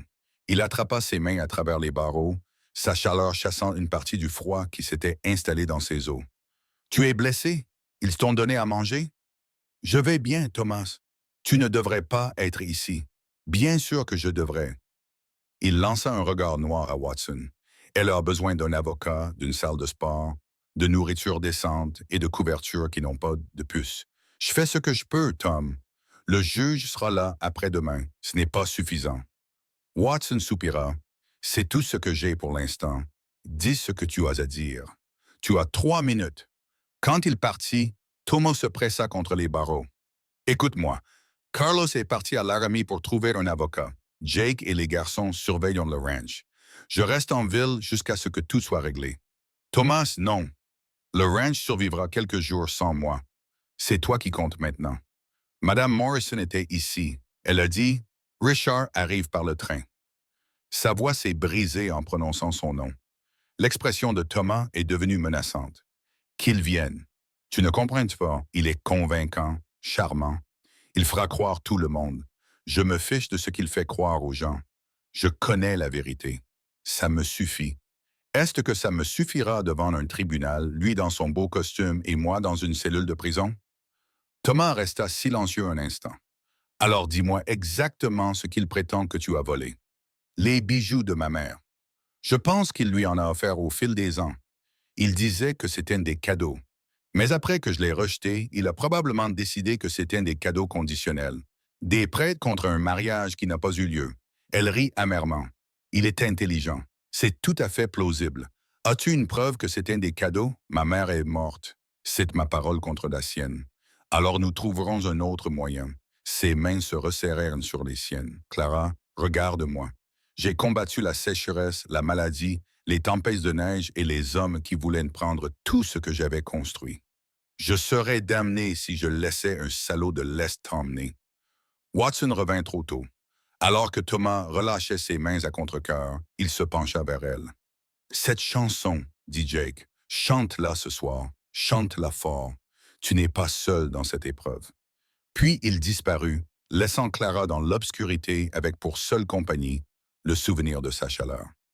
Elle retourna à son lit de camp, tira la fine couverture sur ses épaules et pensa aux guerriers, aux batailles et aux différents types de courage requis pour chacun. Vers minuit, lorsque la prison s'était calmée, à l'exception des ronflements et des murmures, elle commença à chanter doucement, puis de plus en plus fort. Les paroles galloises résonnaient sur les murs de pierre, racontant l'histoire de femmes qui avaient défendu leur foyer avec des faux et de la ruse, qui avaient affronté des armées avec pour seule arme leur détermination. « Tais-toi » cria quelqu'un, mais d'autres le firent taire. Elle chanta les montagnes qui résistaient aux tempêtes, les rivières qui creusaient des canyons grâce à leur persévérance. Elle chanta jusqu'à en avoir la gorge sèche, jusqu'à ce que même les gardes s'arrêtent pour l'écouter, puis elle se tut enfin. Une voix dans l'obscurité dit « C'était bien, ma jolie, bien dit, ma jolie ». Elle dormit par intermittence, se réveillant souvent pour faire les 100 pas dans la petite cellule. À l'aube, Watson lui apporta du café et du pain, l'air hagard. « La ville est en ébullition, dit-il. La moitié des gens veulent que vous soyez libérés. L'autre moitié veut que vous soyez pendus. Tom Hale a convaincu les gens honnêtes. Il leur a raconté votre version des faits. Il n'aurait pas dû. Ma chère, cet homme se battrait contre le diable lui-même pour vous. Vous devriez peut-être le laisser faire. » Le lendemain, elle se glissa par la fenêtre. Elle aperçut le drame qui se jouait dehors. Thomas se disputait avec le maire, Jake et les ouvriers agricoles arrivaient à cheval et se positionnaient autour de la prison comme des gardes. Madame Morrison tenait salon avec les commères, sans doute en peignant Clara sous les couleurs les plus sombres. Ce soir-là, Watson apporta des nouvelles. Thornton est arrivé. Il séjourne à l'hôtel. Le juge arrive demain. Les mains de Clara tremblaient, mais elle garda une voix calme. « Merci de m'avoir prévenu. » Mademoiselle Mayfield. Clara. Watson cherchait ses mots. « Je suis shérif ici depuis 8 ans. J'ai vu passer beaucoup de monde. Je sais faire la différence entre les criminels et les gens qui fuient une mauvaise situation. Pour ce que ça vaut, je vous crois. Cela valait plus qu'il ne le pensait. » Clara réussit à le remercier avant qu'il ne se retire, visiblement gênée par son aveu. Cette nuit-là, elle ne chanta pas. Elle s'assit à la fenêtre, regarda les étoiles tourner au-dessus de sa tête et se prépara au combat. Pas avec des armes ou des poings, mais avec la vérité contre le mensonge, le courage contre l'intimidation. Quelque part, Richard dormait dans un lit douillet, confiant dans sa victoire. Quelque part, Thomas montait la garde, déterminé à la protéger. Et quelque part entre eux, Clara trouva sa propre force. Pas en fuyant cette fois, mais en tenant bon. Demain, le juge arriverait. Le procès, la confrontation qu'elle avait fui il y a des mois. Mais elle était différente maintenant. Le vent du Wyoming avait balayé sa douceur. Le travail au ranch avait renforcé plus que ses mains. Et l'amour, oui, l'amour, elle pouvait enfin le nommer. L'amour d'un homme bon lui avait rappelé qu'elle valait la peine qu'on se batte pour elle. À l'aube, alors que le ciel se teintait de rouge, Clara était prête. Elle se lava du mieux qu'elle put, attacha soigneusement ses cheveux et lissa sa robe froissée. Lorsque Watson vint l'escorter au tribunal, elle marcha la tête haute. La rue était bondée. On aurait dit que tous les habitants à 50 miles à la ronde étaient venus regarder. Elle vit des visages amicaux.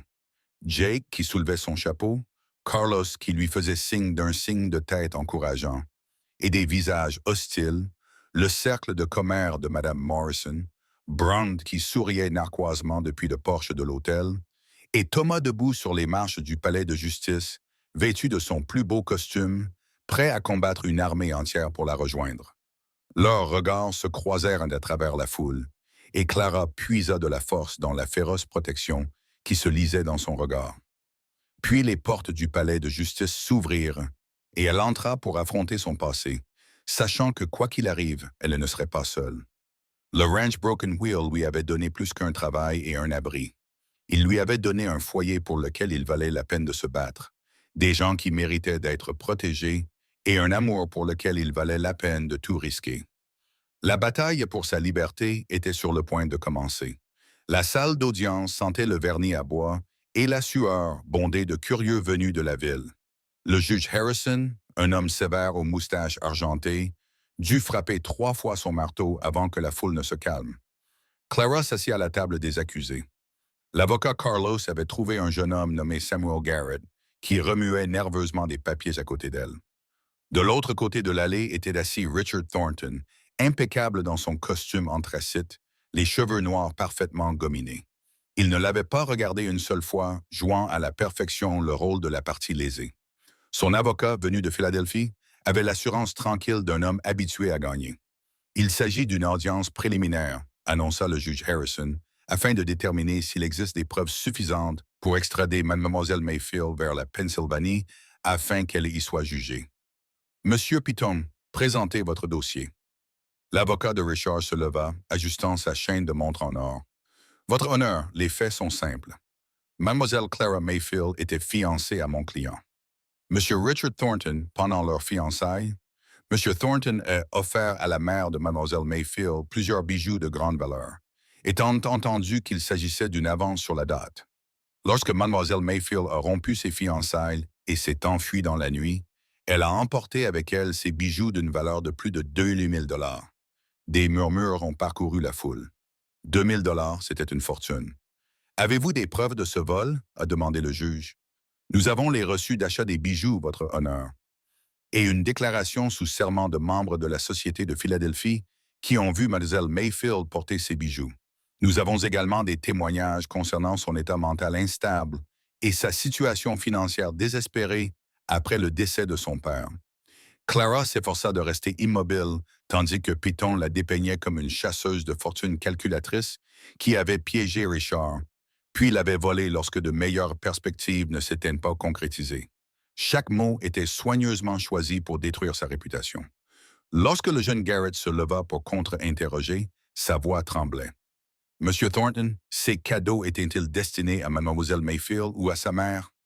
À sa mère. Comme je l'ai dit, dans l'espoir de devenir membre de la famille, la voix de Richard était parfaitement modulée, raisonnable. Seule Clara pouvait entendre la satisfaction qui se cachait derrière. Et avez-vous jamais dit à Madame Mayfield que ces cadeaux étaient conditionnels?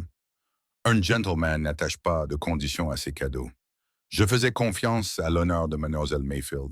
Il réussit à paraître à la fois noble et trahi. Garrett posa encore quelques questions avant de s'asseoir, clairement dépassé. Le cœur de Clara se serra. C'était exactement ce qu'elle redoutait. La parole de Richard contre la sienne, avec tout le poids de la richesse et de la respectabilité de son côté. Mademoiselle Mayfield, dit le juge, souhaitez-vous faire une déclaration? Clara se leva, consciente de tous les regards dans la salle. Votre honneur, les bijoux de ma mère n'ont pas été volés. Ils lui ont été offerts librement au fil des ans, sans aucune condition. À sa mort, ils sont devenus miens. Je les ai vendus pour financer mon voyage ici afin de commencer une nouvelle vie après M. Thornton. Elle fit une pause, choisissant ses mots avec soin. Après qu'il m'ait clairement fait comprendre que je n'avais aucun avenir à Philadelphie parce que vous aviez rompu nos fiançailles. Richard l'interrompit, son masque tombant. Il m'a laissé venir pendant des mois, puis m'a humilié. Monsieur Thornton, avertit le juge. Mais le mal était fait. Richard avait montré, l'espace d'un instant, le tempérament que Clara connaissait trop bien. Elle poursuivit. Je n'ai rompu aucun engagement. Votre honneur, j'ai refusé sa demande en mariage. Ce n'est pas un crime. Peut-être pas, intervint Piton avec douceur. Mais le vol en est certainement un, votre honneur. Nous demandons son extradition immédiate. Les portes de la salle d'audience s'ouvrirent brusquement. Thomas entra d'un pas décidé, suivi d'une petite femme soignée vêtue d'habits de voyage. La foule s'écarta devant eux, et des murmures s'élevèrent. Votre honneur, dit Thomas, j'ai des preuves pertinentes pour cette affaire. Le juge Harrison fronça les sourcils. C'est tout à fait irrégulier, monsieur. Salut. Tout comme l'est un homme qui utilise la loi pour traquer une femme qui l'a rejetée. Thomas, murmura Clara, mais il était déjà devant le banc. La femme à ses côtés. Voici Madame Eleanor Hartley, votre honneur de Philadelphie. Elle dispose d'informations sur la personnalité de M. Thornton et ses affirmations. Piton bondit. Objection. Ce témoin n'a pas été présenté en bonne et due forme. Ce n'est pas un procès officiel, maître, dit sèchement le juge. Je vais écouter ce qu'elle a à dire. Madame Hartley, la femme s'avança, petite mais posée. Votre honneur, j'étais fiancé à M. Thornton jusqu'au mois dernier, lorsque j'ai découvert son attachement passé pour Mademoiselle Mayfield et les efforts qu'il avait déployés pour la conquérir. La salle d'audience s'embrassa. Le visage de Richard devint blanc, puis rouge. Eleanor, que fais-tu ici? Je suis ma conscience. Richard. Elle se retourna vers le juge. J'ai trouvé des lettres dans le bureau de Richard. Des dizaines de lettres écrites, mais jamais envoyées à Mademoiselle Mayfield.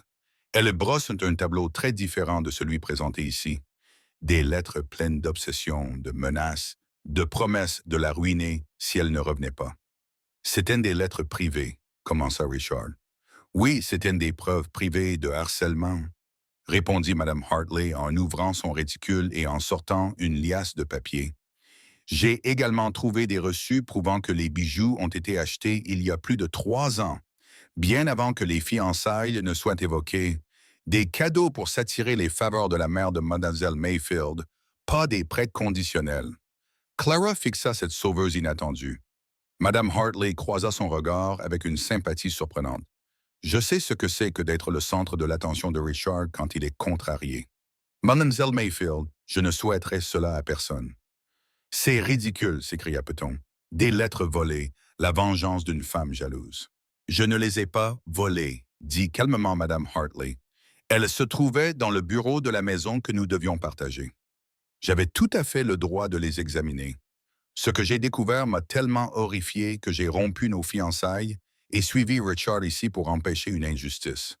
Le juge Harrison examina les lettres, son expression s'assombrissant à chaque page. La salle d'audience retint son souffle. Monsieur Thornton, le juge finit par dire, ces lettres suggèrent un comportement harcelant qui jette un tout autre éclairage sur vos affirmations. Niez-vous les avoir écrites? Richard perdit son sang-froid. Elle m'a séduit, m'a fait des promesses. Je n'ai fait aucune promesse, dit Clara fermement. J'étais poli avec l'associé de mon père. Quand il a insisté pour en savoir plus, j'ai refusé. C'est tout. Ces reçus, poursuivit le juge, montrent clairement des achats effectués des années avant tout engagement. Des cadeaux, pas des prêts, associés à ces lettres inquiétantes. Je trouve les preuves insuffisantes pour justifier l'extradition. Votre honneur, protesta Piton. De plus, continua Harrison en lui coupant la parole, Monsieur Thornton, je vous recommande vivement de retourner immédiatement à Philadelphie. Si Mademoiselle Mayfield souhaite porter plainte pour harcèlement, elle trouvera une oreille attentive dans cette cour. Le marteau retentit, mettant fin à l'audience. Affaire classée. La salle d'audience explosa dans le chaos. Richard se précipita vers Clara, le visage déformé par la rage. Mais Thomas était là pour l'attraper par le col et le repousser. « Touche-la et je te tue », dit Thomas calmement, et tous ceux qui l'entendirent le crurent. Le shérif Watson et ses adjoints escortèrent rapidement Richard et son avocat hors de la salle. La foule s'écartant avec des expressions mitigées, certains déçus de manquer la suite du drame, d'autres approuvant d'un signe de tête le juge donne. Clara se retrouva entourée de sympathisants. Jake lui serra la main comme s'il s'agissait d'une pompe à eau. Carlos poussa des cris de joie. Même certains habitants de la ville qui l'avaient rejeté lui offrirent leurs félicitations. Mais elle n'avait Dieu que pour Thomas, qui montait la garde comme toujours. Madame Hartley s'approcha, l'air fatigué mais déterminé. « Je suis désolé pour ce que Richard vous a fait subir, Mademoiselle Mayfield. Il cache bien sa nature jusqu'à ce qu'on le contrarie. Pourquoi avez-vous pris un tel risque? Parce que j'ai failli l'épouser. 1 mois de plus et j'aurais été piégé. » Elle frissonna délicatement. « Quand j'ai trouvé ces lettres, j'ai vu ce qu'il vous avait fait. Je ne pouvais pas le laisser recommencer. Aucune femme ne mérite cela. » Clara la serra impulsivement dans ses bras. « Merci. Je ne sais pas comment vous remercier. Vivez bien, soyez heureuse. C'est une vengeance suffisante pour des hommes comme Richard. » Madame Hartley sourit tristement. « Je retournerai à Philadelphie par le train de l'après-midi. J'ai beaucoup à régler là-bas, mais je suis contente d'être venue. » Alors que la foule se dispersait, Clara se retrouva seule avec Thomas et le jeune Garrett, qui rangeait ses papiers d'une main tremblante. « Vous avez bien agi, dit-elle à l'avocat. Merci d'avoir essayé. Je n'ai rien fait. C'est Monsieur Hale qui vous a sauvé. Il a retrouvé Madame Hartley. Il l'a convaincu de venir, il a payé son voyage.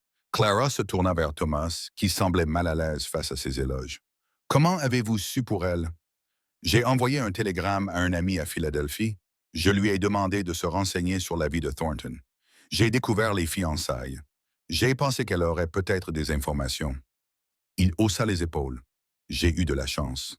De la chance, Clara secoua la tête. Vous avez dépensé de l'argent que nous n'avons pas. Vous avez mis le ranch en péril. Je ne risque rien d'important. Sa voix était féroce. Rien comparé à vous perdre. Garrett s'excusa précipitamment, les laissant seuls dans la salle d'audience vide. La lumière du soleil filtrait à travers les hautes fenêtres, capturant les grains de poussière comme de l'or éparpillé. Thomas, non. Laissez-moi vous dire ceci. Il lui prit les mains. Sa peau rugueuse effleura celle de Clara, tout aussi rugueuse. J'ai été idiot. Clara se retenait, craignant d'être à nouveau blessée. Mais quand ils t'ont emmené, quand j'ai cru que je risquais de te perdre à cause des mensonges de ce salaud, j'ai compris que je préférais tout risquer plutôt que de vivre sans toi. Les yeux de Clara se remplirent de larmes. Je ne suis pas une femme facile à aimer. Je fais des cauchemars. Je sursaute au moindre bruit. Je ne fais peut-être jamais pleinement confiance.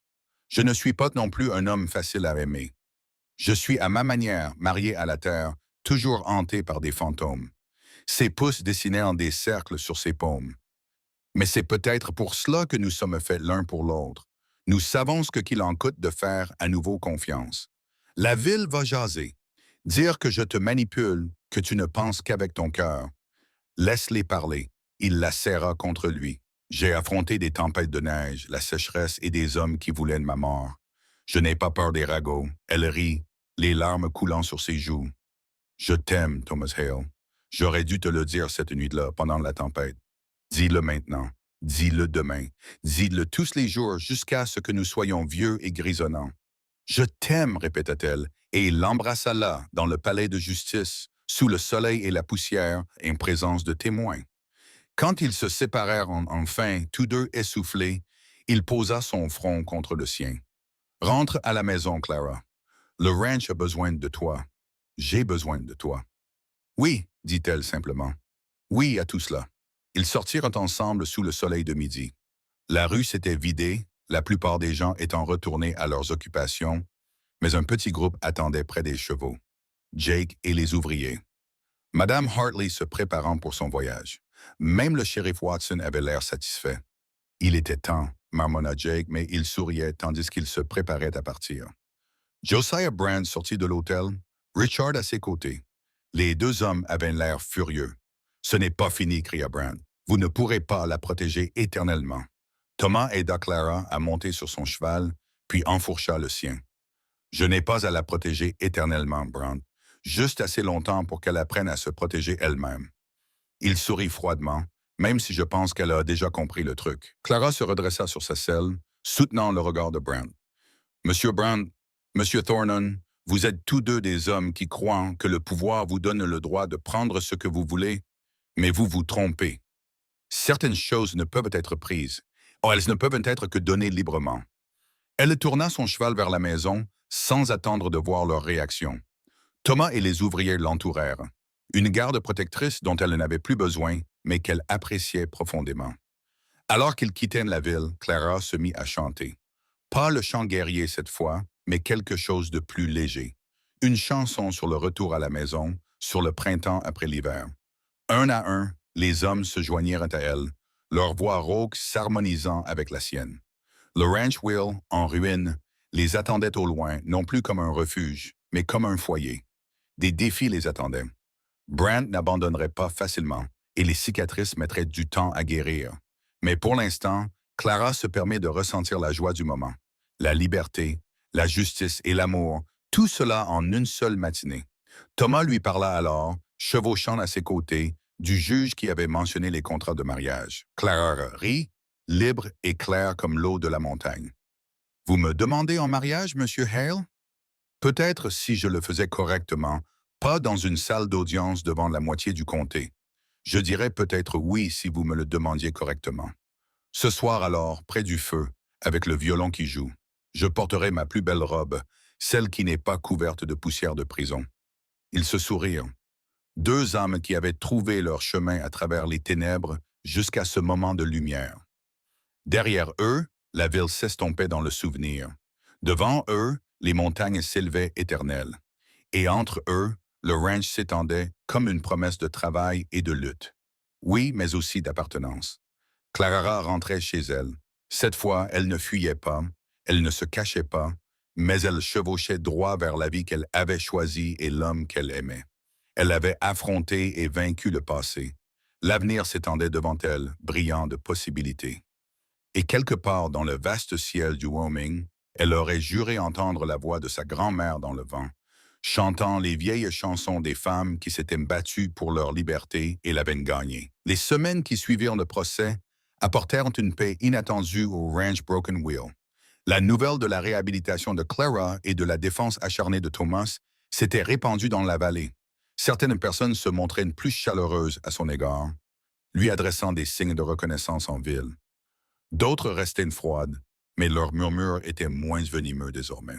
Même Baba Morrison semblait plus calme, bien que Clara soupçonnait qu'elle se préparait simplement à de futurs commérages. Thomas avait tenu parole et lui avait fait une demande en mariage en bonne et due forme. Le premier soir de leur retour, il avait joué au violon les valses préférées de sa mère pendant que Clara préparait le dîner. Puis, lorsqu'elle s'était détournée de la cuisinière, elle l'avait trouvé à genoux dans la cuisine, lui tendant une simple bague en or. Elle appartenait à ma mère, avait-il dit. Papa la lui a offerte lorsqu'ils ont prouvé leur première revendication. Elle n'a rien d'extraordinaire, mais elle a résisté à toutes les épreuves de la vie. Clara avait dit oui avant même qu'il ait fini sa phrase, tombant à genoux pour l'embrasser parmi les bacs à fleurs et les sacs de pommes de terre. Ce n'était pas la demande en mariage grandiose dont elle avait rêvé à Philadelphie, mais elle était parfaite pour ce qu'ils étaient devenus. 3 semaines plus tard, elle se tenait dans sa petite chambre, enfilant sa plus belle robe, en laine bleue qui faisait ressortir ses yeux, soigneusement raccommodée là où elle s'était déchirée pendant le travail au ranch. Sarah Henley, la femme du forgeron qui était devenue une alliée inattendue, épinglait les cheveux de Clara. « Je n'aurais jamais pensé voir Tom Hale se marier, » dit Sarah, la bouche pleine d'épingles à cheveux. « Cet homme est resté seul si longtemps. Certains d'entre nous pensaient qu'il avait oublié comment faire autrement. » « Il n'a pas oublié, » dit Clara doucement. « Il avait juste besoin de temps pour retrouver confiance. » « N'est-ce pas le cas de tout le monde? » Sarah recula pour admirer son travail. « Voilà, tu es magnifique. Tom va en rester bouche bée quand il te verra. » À travers la fenêtre, Clara pouvait voir le ranch transformé. Jake et les ouvriers avaient accroché des lanternes entre la maison et la grange. Des tables fabriquées à partir de tréteaux et de planches supportaient les plats apportés par les voisins venus assister au mariage. Pas tout le monde dans la vallée, mais suffisamment. Suffisamment pour montrer que Clara Mayfield n'était plus une étrangère. Un coup à la porte fit bondir son cœur. Entrez. Mais ce n'était pas Thomas. Sam et Pete entrèrent, l'air mal à l'aise dans leurs chemises propres et leurs cheveux lissés en arrière. « Mademoiselle Clara, » commença Sam avant de s'éclaircir la gorge. « Pete et moi, nous voulions vous dire quelque chose avant que tout ne devienne officiel. Vous nous avez donné une chance alors que les autres ne l'ont pas fait. » Pete a continué. « Nous avons un casier, vous savez. Nous avons fait de la prison pour vol de bétail au Texas quand nous étions jeunes et stupides. Tom nous a quand même embauchés, mais nous avons toujours eu l'impression de devoir faire nos preuves. Puis vous êtes arrivés, a repris Sam. Vous nous avez traités correctement dès le début. Vous ne nous avez jamais regardés comme si nous étions inférieurs. Cela signifie beaucoup. » Pete a sorti un petit paquet emballé. Nous l'avons fabriqué ensemble. Ce n'est pas grand-chose, mais Clara l'a déballé avec précaution. À l'intérieur se trouvait une cuillère en bois, dont le manche était finement sculpté de fleurs et de vignes. Le travail était magnifique, délicat, clairement réalisé avec amour. « C'est parfait, dit-elle, les larmes aux yeux. Je la chérirai toujours. » Les frères ont traîné les pieds, gênés par l'émotion. « Bon, nous ferions mieux de partir, nous voulions juste que vous sachiez que vous avez une famille ici, pas seulement Tom. » Après leur départ, Clara est restée assise, tenant la cuillère. Elle s'émerveillait de tout ce qui avait changé. Elle était arrivée en quête de solitude et avait trouvé une communauté. Elle cherchait du travail et avait découvert l'amour. Elle avait fui une vie et en avait construit une autre, plus forte et plus authentique que celle qu'elle avait laissée derrière elle. On frappa à nouveau à la porte. Cette fois, c'était Carlos, tout sourire. C'est l'heure, señora. Les pasteurs sont là, et Don Thomas fait des trous dans le sol à force de faire les 100 pas. Clara se leva, lissant sa jupe. Elle n'avait pas de père pour la conduire jusqu'en bas. Pas de demoiselle d'honneur ni de bouquetière, mais en descendant, elle vit Jake qui l'attendait d'en bas, vêtu de ce qui semblait être son uniforme de la guerre civile, avec des boutons en laiton brillants. « J'ai pensé que tu aurais besoin d'un bras pour t'appuyer, » dit-il d'un ton bourru. « Si cela te convient, plus que cela me convient, » répondit-elle en prenant le bras qu'il lui tendait, sentant le tremblement qui l'animait. Ce vieux cow-boy bourru était nerveux pour elle. Ils sortirent dans l'après-midi de mars, anormalement chaud. Les vents Chinook avaient repoussé l'hiver dans les montagnes. La foule rassemblée se retourna pour les regarder. Des éleveurs et leurs femmes, des habitants de la ville qui avaient fait le déplacement, toutes les ouvrières des fermes voisines. Ce n'était pas un mariage mondain, mais quelque chose de mieux, de plus authentique. Et là se tenait Thomas, aux côtés d'un prédicateur itinérant, sous une arche construite à partir de branches de pin. Il portait son plus beau costume, celui qu'il avait porté au procès. Mais cette fois, son visage exprimait de la joie plutôt que de la peur. Lorsqu'il la vit, son expression s'adoucit, laissant apparaître quelque chose qui lui fit fléchir les genoux. « Qui donne cette âme ?» demanda le prédicateur lorsqu'ils arrivèrent à l'hôtel improvisé. « Je pense qu'elle se donne elle-même, » répondit Jake. « Mais nous sommes tous témoins que c'est un bon mariage. » Des murmures d'approbation parcoururent la foule. Clara prit les mains de Thomas, sentant leur callosité familière, voyant son avenir dans ses yeux. La cérémonie était simple, avec des vœux traditionnels, rien d'extraordinaire. Mais lorsque Thomas dit « oui », sa voix résonna à travers le ranch avec la même assurance qu'il utilisait pour rappeler le bétail à la maison. Et lorsque Clara lui répondit, elle sentit les dernières chaînes de son ancienne vie se briser. « Je vous déclare maintenant mari et femme », déclara le pasteur d'une voix grave. « Vous pouvez embrasser la mariée. » Thomas l'attira vers lui, une main caressant son visage avec une tendresse infinie. « Bonjour, Madame Hale, » murmura-t-il. « Bonjour, Monsieur Hale, » murmura-t-elle en retour. Leur baiser fut bref, par égard pour l'assistance. Mais il promettait des baisers plus longs à venir, des nuits au coin du feu et des réveils à deux. La foule éclata en acclamations, et Clara se retrouva soudainement entourée de personnes qu'elle connaissait à peine. Tout le monde voulait leur souhaiter bonne chance. La fête qui suivit ne ressemblait en rien aux réceptions de mariage auxquelles Clara avait assisté à Philadelphie. Pas d'orchestre ni de fontaine de champagne. À la place, des violons et des guitares firent leur apparition. Quelqu'un roula un tonneau de bière et la danse commença sur la terre battue entre la maison et la grange. Clara se retrouva passée de partenaire en partenaire. Jake fit preuve d'une grâce surprenante. Les ouvrières du ranch se relayèrent avec une formalité exagérée. Et même le shérif Watson réclama une danse. Mais ses yeux se posaient toujours sur Thomas, et les siens sur elle,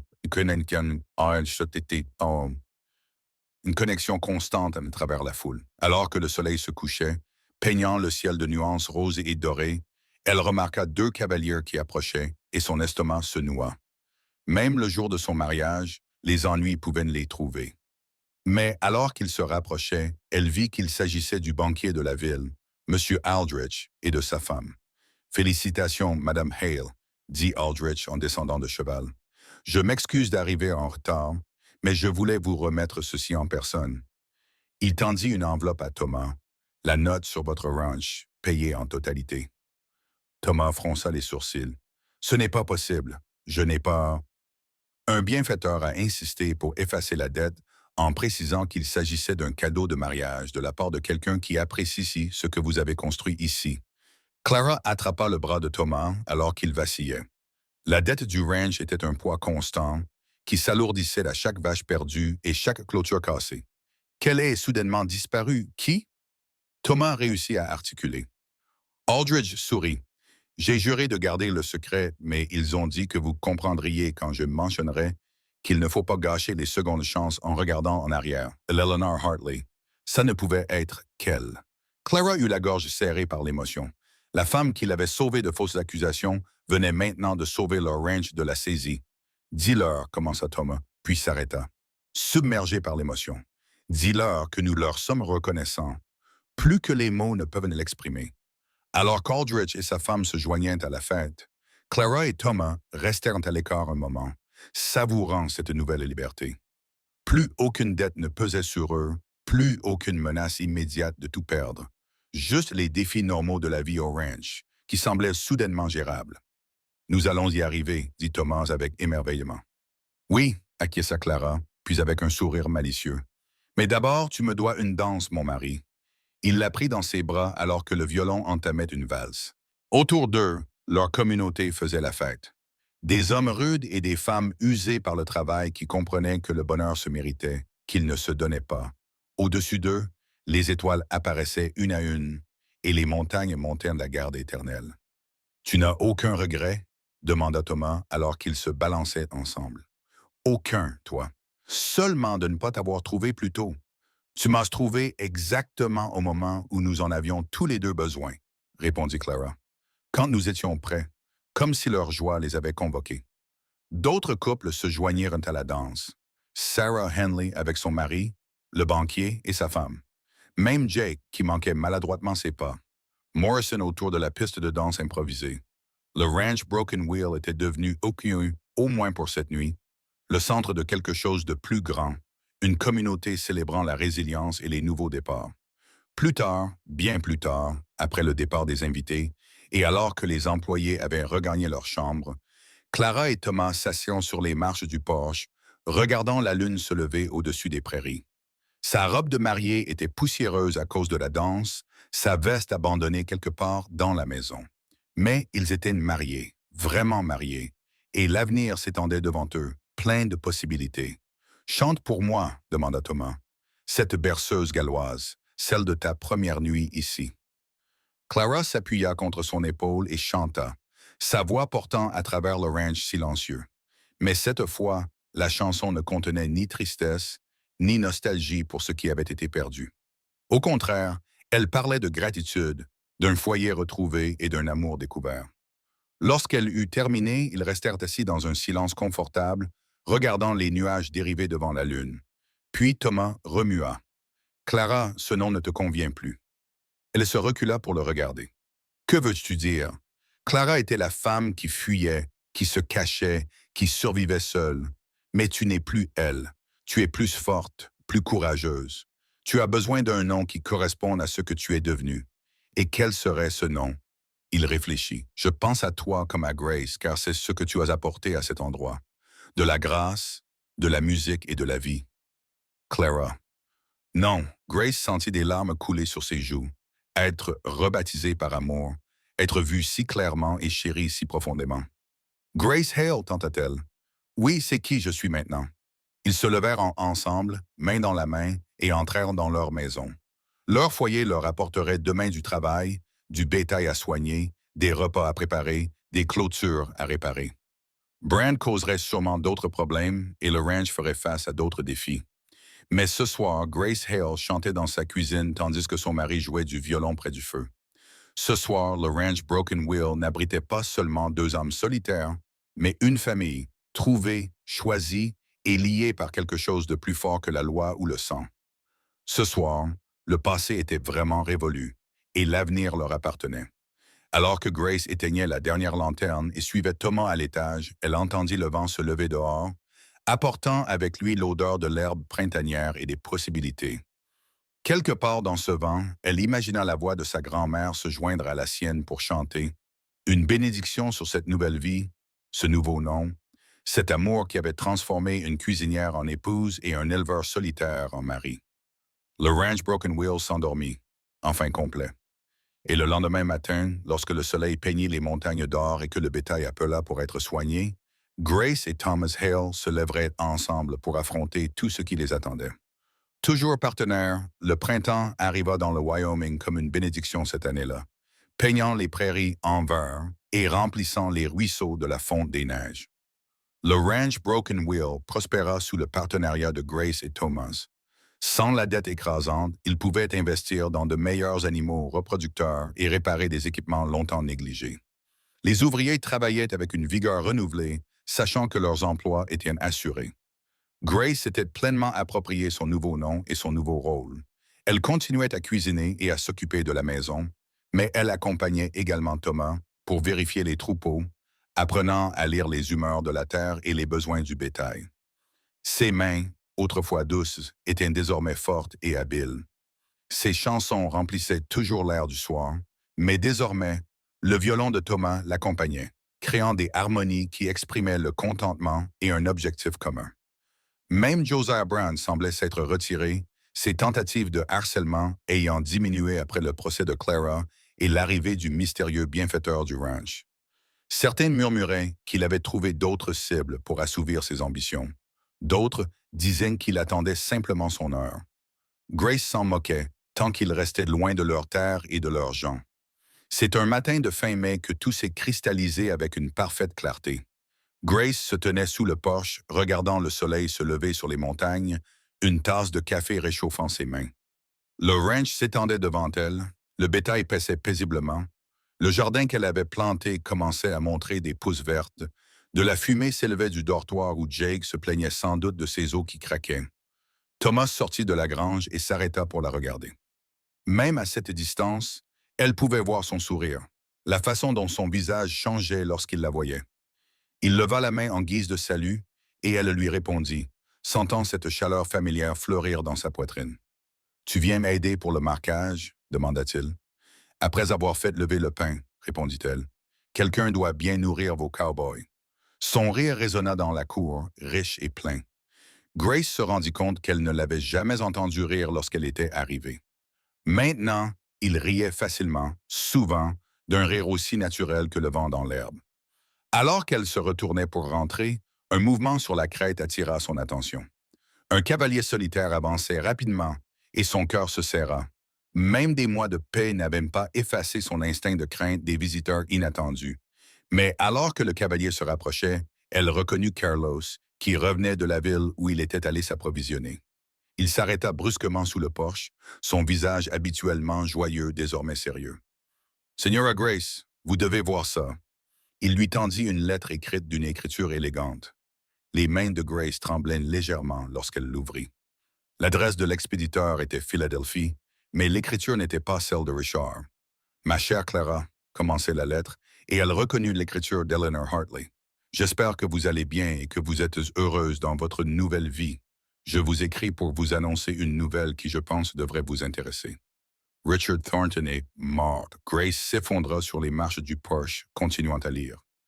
Richard avait provoqué un autre homme en duel pour un prétendu affront, son tempérament l'ayant finalement conduit à sa perte. Il était mort sur le coup, laissant derrière lui des dettes et des scandales qui auraient ruiné n'importe quelle femme qu'il aurait réussi à piéger. « Vous êtes vraiment libre maintenant », écrivait Eleanor. « Toutes les ombres qu'il jetait sur ton avenir sont mortes avec lui. J'ai pensé que tu devais le savoir afin de pouvoir enfin tourner définitivement la page. Vis bien, chère Clara, ou devrais-je dire Grace. Oui, j'ai appris ton mariage et ton nouveau nom, comme c'est approprié. Vis bien, Grace Hale, et ne regarde jamais en arrière. » Thomas apparut à ses côtés, ayant remarqué sa détresse. Elle lui tendit la lettre sans un mot, observant son visage pendant qu'il lisait. « Comment te sens-tu » demanda-t-il lorsqu'il eut terminé. Grace se sentait libre, triste pour le gâchis de sa vie, reconnaissante d'avoir échappé à tout cela. Elle leva les yeux vers son mari. « Mais surtout, je me sens libérée de tout cela. Cette vie, cette personne que j'étais, c'est comme si je lisais l'histoire d'une étrangère. » Thomas la serra contre lui et elle respira le parfum familier du cuir, du foin et de la maison. « Bien. Alors vivons la vie que nous avons construite, pas celle que tu as laissée derrière toi. » Ce soir-là, ils organisèrent leur propre cérémonie privée. Grace brûla la lettre d'Eleanor dans la cheminée, regardant le dernier lien tangible avec son ancienne vie se transformer en cendres. Puis elle et Thomas se rendirent sur la colline derrière la maison où ses parents étaient enterrés. « Maman, papa, » dit simplement Thomas, « voici Grace, ma femme. Je pense que vous l'auriez aimée. Elle a ramené la musique, le rire et l'espoir au ranch. Tout ira bien pour nous. » Grace s'agenouilla et déposa des fleurs sauvages sur les deux tombes. « Merci, murmura-t-elle, d'avoir élevé un fils qui sait aimer malgré la peur, qui se bat pour ce qui compte qui construit plutôt que de détruire. J'ai promis de prendre soin de lui et de l'héritage que vous avez laissé. Ils se restèrent debout ensemble tandis que le soleil se couchait, peignant le ciel de couleurs orange et violette éclatantes. En contrebas, le ranch s'installait dans sa routine du soir. L'harmonica de Jake se joignait au chœur crépusculaire des oiseaux et des insectes. Le bétail se coucha doucement pour la nuit. De la fumée s'élevait de la cheminée de la maison qui était désormais véritablement leur foyer. « Ne regardons plus en arrière, dit Grace. Seulement vers l'avenir, acquiesça Thomas. Ils descendirent la colline main dans la main vers les lumières chaleureuses de leur maison. Derrière eux, les montagnes montaient de la garde éternelle. Au-dessus d'eux, les premières étoiles apparurent dans le vaste ciel du Wyoming. Et entre eux, l'amour avait construit quelque chose de plus fort que ce qu'ils auraient pu imaginer. Lorsqu'un éleveur solitaire publia une annonce pour trouver un cuisinier et qu'une femme désespérée répondit à l'appel, le ranch wheel brisé redevint entier, abritant non seulement des corps, mais aussi des cœurs qui avaient réappris à faire confiance en se trouvant l'un l'autre. Grace et Thomas s'étaient trouvés imparfaits, marqués par des cicatrices, mais parfaits l'un pour l'autre. Lorsqu'ils arrivèrent à la maison, Grace s'arrêta sur le porche, regardant en arrière la terre qui les avait mis à l'épreuve et façonnés. Demain apporterait son lot de défis. La saison des vélages, les sécheresses estivales, le travail sans fin de la vie au ranch, mais cela apporterait aussi le sourire de Thomas autour du café du matin, les chansons autour du feu le soir, et la profonde satisfaction d'avoir construit ensemble quelque chose de durable. « Tu entres ?» demanda Thomas depuis le seuil de la porte. Au bout d'un moment, Grace répondit « Je veux me souvenir de tout cela, de ce que l'on ressent quand on est exactement à sa place. » Il vint se placer à côté d'elle, comprenant sans qu'elle ait besoin de parler. Ensemble, ils regardèrent la nuit s'installer sur leur terre, leur maison, leur vie, puis Grace se mit à chanter. Pas une berceuse galloise ni un chant guerrier, mais quelque chose de nouveau. Une chanson de gratitude et de joie, d'amour trouvé et de foyer construit. De deux personnes brisées qui avaient découvert qu'elles étaient plus fortes ensemble que séparées. Le violon de Thomas se joignit à elle depuis l'intérieur de la maison, la mélodie se propageant à travers le ranch et au-delà. Dans la vaste nuit du Wyoming, c'était une déclaration et une promesse, un témoignage de la puissance des secondes chances et du courage de faire à nouveau confiance. Le rancher solitaire voulait une cuisinière. La femme désespérée avait besoin d'un emploi. Mais au final, ils avaient tous deux trouvé bien plus que cela. Un partenaire, un foyer et un amour qui résisteraient à toutes les tempêtes à venir. Le ranch wheel, autrefois brisé, résistait à l'obscurité, tel un phare d'espoir dans le désert. Et à l'intérieur, Grace et Thomas Hale continuaient leur duo, leur musique racontant l'histoire de deux âmes perdues qui avaient trouvé le chemin l'une vers l'autre. Merci d'avoir écouté cette histoire d'amour du Far West. Où êtes-vous en train de profiter de ce récit? N'hésitez pas à laisser un commentaire ci-dessous et à entrer en contact avec nous. N'oubliez pas de vous abonner à la chaîne From Wild West et de partager vos impressions sur le parcours de Grace et Thomas.